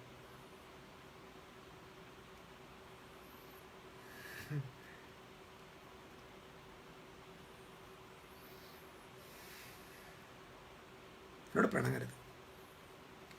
പുരുഷന് പുരുഷൻ്റെതായ പൊസിഷനുണ്ട്, സ്ത്രീക്ക് സ്ത്രീയുടേതായ പൊസിഷനുണ്ട്. അവർക്ക് അവരുടെ പൊസിഷനിലേക്ക് നിർത്താൻ ഒരു സ്ത്രീയും ബലഹീനമല്ല. ഞാൻ പറഞ്ഞ ബലഹീനം ആര് പറഞ്ഞ ഒരു ബലഹീന പാത്രമാണ്? ഹെൽപ്പ് മീറ്റ് എന്ന വാക്കിന് കൊടുത്തിരിക്കുന്ന വേറൊരു പദം ഞാൻ പറയാം. ഹെൽപ്പ് മീറ്റ് എന്ന വാക്കിൻ്റെ മറ്റൊരർത്ഥം ഇത് നിങ്ങൾ ശ്രദ്ധിക്കണം. പുരുഷനെ കൈകൾ പിടിച്ച് ദൈവത്തിൻ്റെ സാന്നിധ്യത്തിലേക്കും ദൈവത്തിൻ്റെ പോർട്ടലിലേക്ക്, ദൈവത്തിൻ്റെ portal already in the presence of God, ദൈവത്തിൻ്റെ പോർട്ടലിലേക്ക് അവനെ കൈപിടിച്ച് കൊണ്ടുപോകേണ്ടവൾ എന്നാണ്. എന്ന് പറഞ്ഞാൽ ദൈവം ഒരു പുരുഷനെക്കുറിച്ച് ആഗ്രഹിക്കുന്ന ദൈവത്തിൻ്റെ ബ്ലൂ പ്രിന്റിലേക്ക് അവനെ കൈപിടിച്ച് കൊണ്ടുപോകേണ്ടവൾ എന്നാണ് സ്ത്രീ എന്ന വാക്കിൻ്റെ അർത്ഥം, ഹെൽപ്പ് മീറ്റ് എന്ന വാക്കിൻ്റെ അർത്ഥം. അതാണ് ഹെൽപ്പ് മീറ്റ്. ഞാനിന്ന് നിങ്ങളോട് കേട്ടുകൊണ്ടിരിക്കുമ്പോൾ ഓരോ സ്ത്രീകളും നിങ്ങളുടെ ഐഡൻറ്റിറ്റിയിലേക്ക് തിരിച്ചു വരണം. ഓരോ പുരുഷന്മാരും റീപൊസിഷൻ, നമ്മുടെ ബസ് വിമാനത്തിൽ കയറി പറഞ്ഞത് നിങ്ങളുടെ fast and your seat belt എന്ന് പറയത്തില്ലേ, നിങ്ങളുടെ പൊസിഷൻ റീപൊസിഷൻ ചെയ്തു. Reposition your position. Every man has to be a man. Stand on the manhood. Woman stand on your womanhood. ആരും ആരുടെയും അടിമകളെന്നല്ല ബൈബിൾ വാക്യം. കാരണം ഇത് ദൈവസ്നേഹത്തിലാണ് പോകുന്നത്. രണ്ടുപേർക്കും അങ്ങോട്ടും ഇങ്ങോട്ടും ഭരിക്കാൻ അധികാരമില്ല. ഒരു ഭാര്യയും ഭർത്താവിനെ ഭരിക്കരുത്, ഒരു ഭർത്താവ് ഭാര്യയെ ഭരിക്കരുത്. കാരണം നിങ്ങൾ അങ്ങോട്ടും ഇങ്ങോട്ടും ഭരിക്കാനല്ല ദൈവം സൃഷ്ടിച്ചേക്കുന്നത്. ദൈവം പുരുഷനെയും സ്ത്രീയെ സൃഷ്ടിച്ചിരിക്കുന്നത് dominate this earth. and be fruitful. Hallelujah. She is the helpmeet. അവളാണ് ഹെൽപ്മീറ്റ്. എന്തിനാണ് ഹെൽപ്മീറ്റ് ആയത്? നീ ഒറ്റയ്ക്കിരിക്കാൻ പാടില്ല. നിൻ്റെ ഈ ഒറ്റയ്ക്കിരിക്കുന്ന അനുഭവത്തെ, ഈ ഓൾ ഇൻ വൺ ബോഡിയിലിരിക്കുന്ന നിന്നെ ലോകം മുഴുവൻ സ്പ്രെഡ് ഔട്ട് ചെയ്യാൻ ദൈവം സഹായിക്കാൻ അയച്ച സ്ത്രീയാണ് ഹവ്വ. ഓ, എന്താ ദൈവസൃഷ്ടിയുടെ അത്ര മനോഹരതയാണ് ഞാൻ ഇന്ന് നിങ്ങളോട് പറഞ്ഞുകൊണ്ടിരിക്കുന്നത്. Thank you holy God. Thank you Lord Jesus. So if you give anything to woman, she will multiply it. She is an incubator എന്ന് പറയും. ഇൻക്യുബേറ്റർ എന്ന് പറയും. ഇൻക്യുബേറ്റർ എന്ന് പറഞ്ഞാൽ എന്താ? നിങ്ങൾ മുട്ട കൊടുത്താൽ കോഴി കുഞ്ഞിനെ തിരിച്ചു തരും. നിങ്ങൾ കൊടുക്കുന്നതിനെ ജീവൻ കൊടുത്ത് വളർത്തി മറ്റൊരാളാക്കി തിരിച്ചു തരും. What ever you give, she will give it back. സ്നേഹം കൊടുക്കാൻ, കരുതൽ കൊടുക്കാൻ, പ്രൊട്ടക്ഷൻ കൊടുക്കാൻ ആണായി പിറന്നവർ തയ്യാറാകണം. അല്ലാതെ ഭാര്യയെ തല്ലുക, അവളെ ചീത്ത വിളിക്കുക, അവിടെ പൈസ മോഹിക്കുക, അവിടെ വസ്തുവെല്ലാം അവിടെ വിറ്റുകൊണ്ട് വരാൻ പറയുക, അവിടെ ആഭരണം മൂട്ടിക്കുക, അവൾക്ക് കിട്ടി ഇനി കുറച്ച് സ്ത്രീധനം കുറഞ്ഞു പോയെന്ന് പറഞ്ഞാൽ അവളെ എടാ പിശാച് പിടിച്ചവന്മാരെ, നിനക്കൊക്കെ പറ്റിയത് എന്തുവാ? ഇതിപ്പം അങ്ങനെ കേൾക്കുന്നുണ്ടോ എന്ന് എനിക്കറിയത്തില്ല. നാളെ കേൾക്കുന്നവരോടാണ് ഞാൻ സംസാരിക്കുന്നത്. നിനക്ക് പറ്റിയത് ഒരു എരുമയെ നീ കല്യാണം കഴിക്കണം, അല്ലെങ്കിൽ നിനക്ക് പറ്റിയത് ഒരു പെങ്കഴുതയെ നീ കല്യാണം കഴിക്കണം. ഇടയ്ക്ക് 2 തൊഴി നിനക്ക് തരും. സ്ത്രീധനത്തിന് വേണ്ടി അടി ഉണ്ടാക്കുന്നവന്മാരെ നമുക്ക് കാണാം. പുരുഷനാന്ന് പോലും. നീ പുരുഷനല്ല. നീ അപ്പോസ്തല പ്രവൃത്തിയിൽ നമ്മുടെ ഫിലിപ്പോസ് സ്നാനപ്പെടുത്തിയ ആ ടൈപ്പാ. ഫിലിപ്പോസ് സ്നാനപ്പെടുത്തിയില്ലേ ധനകാര്യമന്ത്രി? ആ ടൈപ്പിലാളാ നീ.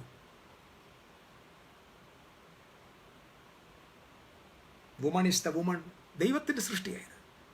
ഇത് ഞാൻ വളരെ സ്ട്രോങ് ആയിട്ട് സംസാരിക്കും. കാരണം ദൈവം 2 പേർക്കും 2 പൊസിഷൻ കൊടുത്തേക്കാം. Both have different purpose and different power.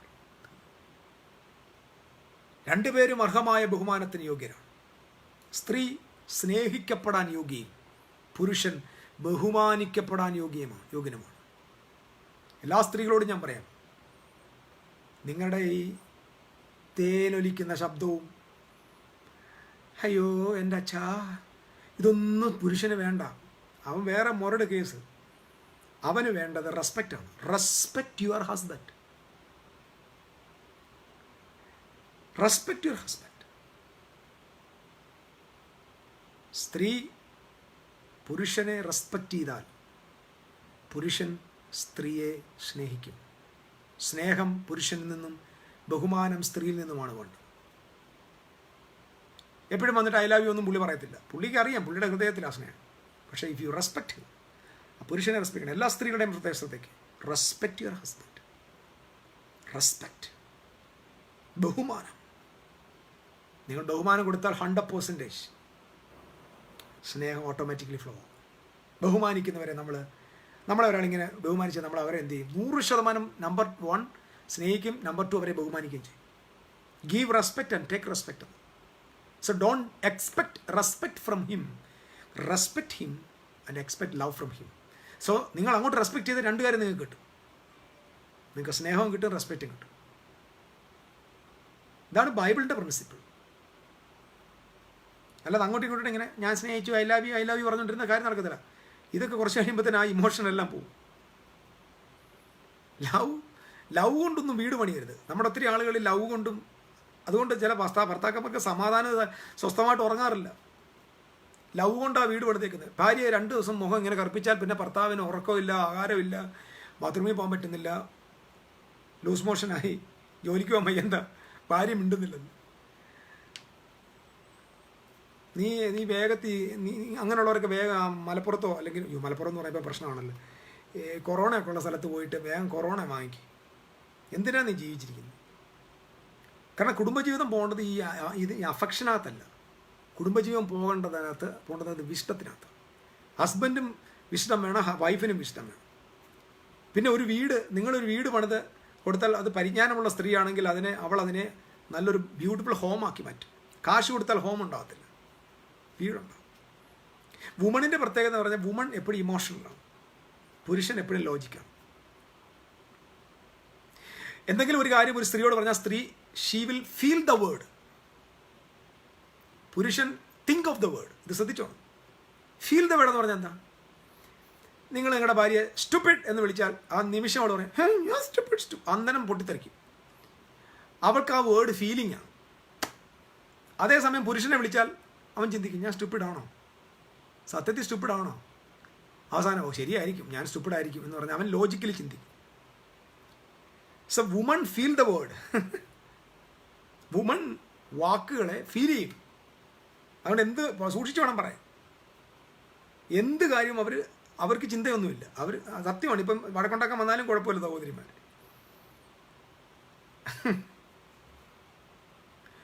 ഭാര്യ പറയുക ഇറങ്ങിപ്പോടാന്ന് പറയുക, വഴക്കുണ്ടാക്കി പറയാം നിങ്ങൾ ഇവിടുന്ന് ഇറങ്ങിപ്പോക്കണം. അന്നേരം നിങ്ങൾ ഒരു കാര്യം ചെയ്യണം, ഇറങ്ങിപ്പോകാം, നിങ്ങൾ അന്നേരം പാക്ക് ചെയ്ത് നോക്ക്, നിങ്ങളെ അവൾ അലക്കെടുത്ത് തല്ലിക്കൊല്ലും എന്ന് പറയോ. ആ വൈരാഗ്യത്തിൽ ഇറങ്ങിപ്പോകാൻ പറഞ്ഞതാ. പക്ഷെ 5 മിനിറ്റ് കഴിയുമ്പോൾ നിങ്ങൾ ഇറങ്ങിയാൽ നിങ്ങൾ അവൾ കൊല്ലും. കാരണം സ്ത്രീ ഇമോഷണൽ. ദൈവം അങ്ങനെ സൃഷ്ടിച്ചേക്കാം, അങ്ങനെ സൃഷ്ടിച്ചേക്കാം. പുരുഷൻ ലോജിക്കാണ്. ലോജിക്ക് ഇല്ലെങ്കിൽ അവൻ ലോജിക്ക് പോലെ ചിന്തിക്കും. അവസാനം യു സ്റ്റുപ്പിഡ് എന്ന് ഭാര്യ വിളിച്ചേ പറയും സ്റ്റുപ്പിഡ് ചിന്തിക്കും. സത്യമായിട്ട് ഞാൻ സ്റ്റുപ്പിഡാന്ന് ഓടി പറയാം സ്റ്റുപ്പിഡായിരിക്കും. അവനത് റെക്കഗ്നൈസ് ചെയ്തോളും. പക്ഷെ ലോജിക്കലി തിങ്കിക്കും. ദ സെയിം വേ പുരുഷൻ അവനൊരു സെക്ഷൽ ബീയിങ് ആണ്. നാളെ ഞാനത് എക്സ്പ്ലെയിൻ ചെയ്തോളാം. അതിൻ്റെ ഡീറ്റെയിൽഡായിട്ട് പഠനം ഞാൻ പറഞ്ഞോളാം. സ്ത്രീ ഒരു അഫെക്ഷനേറ്റ് ആണ്. സ്ത്രീക്ക് വേണ്ടത് അഫെക്ഷനാണ്. കണ്ടിട്ടില്ലേ? അഫെക്ഷനാണ്. മാൻ wants his last to be അവൻ്റെ ഇമോഷന് സാറ്റിസ്ഫാക്ഷൻ ഉണ്ടാകണം. പക്ഷെ she wants affection. So both are different, same time both are equal. Hallelujah. Emotion does not mean illogical. That's true. Illogical അല്ല, ഇമോഷണൽ ഇല്ലോജിക്കൽ അല്ല.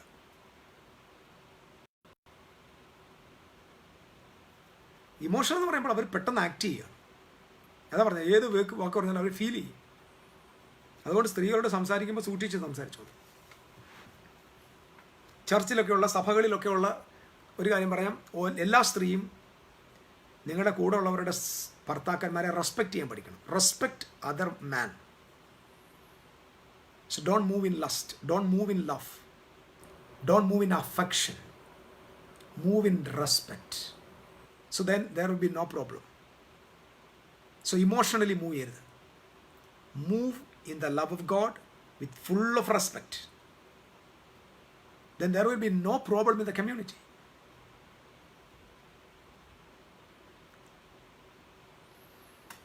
Amen. ഞാൻ എൻ്റെ വാക്കുകൾക്ക് വിരാമം ഇവിടെ ഒരുപാട് സമയമായി. Time is over. Thank you so much. So this is a simple and introductory talk to the woman. Woman, you are special to God. You are created with a purpose. You have to brought your husband. You have to bring your husband to the portal, the most holy place. You have responsibility. The man is nothing without a woman. Man cannot be a fruitful one without a woman. The woman, ഒരിക്കലും you don't want to compete with man. ഒരിക്കലും പുരുഷനോട് നിനക്ക് യുദ്ധമില്ല. മത്സരിക്കാൻ പോവുക വേണ്ട. നീ നിന്റെ position നിൽക്കുക. Stand on your foot, stand on your identity. Don't try to compete with the man. That shows that you are inferior. നീ ഇൻഫീരിയർ എന്ന് നിനക്ക് തോന്നലുള്ളത് കൊണ്ടാണ് നീ മത്സരിക്കാനായിട്ട് പോകുന്നത്. Do not go. പോകരുത് ഒരിക്കലും. നീ ആയിരിക്കുന്ന അവസ്ഥ തന്നെ യു ആർ സുപ്രീമാണ്. You are created by God with a great purpose. And you just join together with your husband and rule the world. You are ഡൊമിനിയന് വേണ്ടി വിളിക്കപ്പെട്ടിരിക്കുക. Domain the world. Hallelujah, hallelujah. Thank you Jesus. Help your husband. Help me. അദ്ദേഹത്തിന് കൊടുത്തിരിക്കുന്ന godly വിഷൻ്റെ പുറകിൽ നിൽക്ക്. God will always honor you, bless you. And I'm praying that every wounded heart and every wounded family to be healed. Everyone. The persons, those who are preparing for marriage, വിവാഹത്തിന് വേണ്ടി ഒരുങ്ങുന്നവരോട് ഞാൻ പറയാം, be a man. Before you think of marriage, be a man. ഇത് നിങ്ങളുടെ ബൈബിളിൽ എവിടെ എഴുതി വെക്കണം. Be a man. Be a man. ശമരിയക്കാരി സ്ത്രീ പറഞ്ഞ കാര്യം ഇവിടെ ഒരു വാക്ക് പറയാം. അവളുടെ കാര്യം, നീ യഹൂദൻ എന്ന് പറഞ്ഞു. കുറച്ച് കഴിഞ്ഞപ്പോൾ അവൾ പറഞ്ഞു, നീ ഒരു പ്രവാചകനാന്ന് പറഞ്ഞു.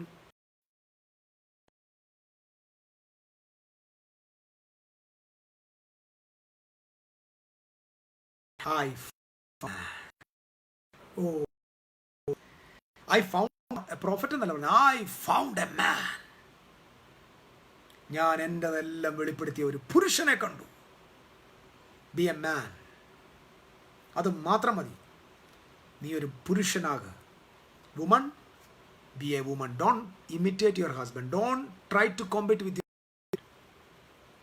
U. Be a woman. You are unique in the creation. You have a special purpose and power in your creation. Stay on your blue print. കർത്താവ് നിങ്ങളെ അനുഗ്രഹിക്കട്ടെ. നിങ്ങളുടെ ചിന്തകൾക്ക് ദൈവം ജീവൻ തരട്ടെ. കുടുംബങ്ങൾക്ക് ദൈവം സന്തോഷം തരട്ടെ, ആനന്ദം തരട്ടെ. നമുക്ക് അങ്ങോട്ടും ഇങ്ങോട്ടും ദൈവസ്നേഹത്തിൽ പരസ്പരം കീഴ്പ്പെട്ട് ദൈവകൃപയിൽ മുന്നോട്ട് പോകാം. ദൈവം നിങ്ങളെ എല്ലാവരെയും അനുഗ്രഹിക്കട്ടെ.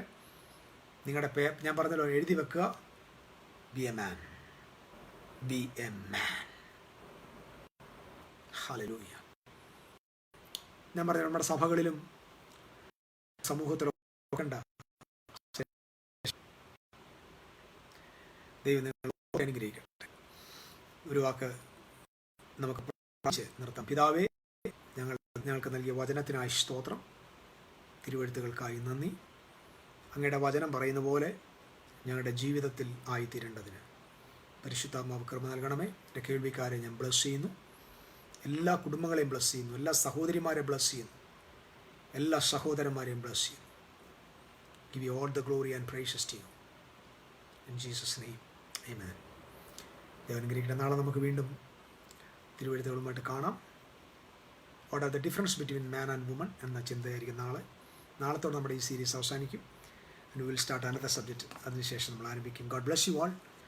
ബിഫോർ യു ക്വിറ്റ്, ദയവായിട്ട് ഈ വീഡിയോ ഷെയർ ചെയ്യുക. മറ്റുള്ളവർക്കും കൂടെ പ്രയോജനപ്പെടുവാൻ വേണ്ടി ചെയ്യുക. Good night.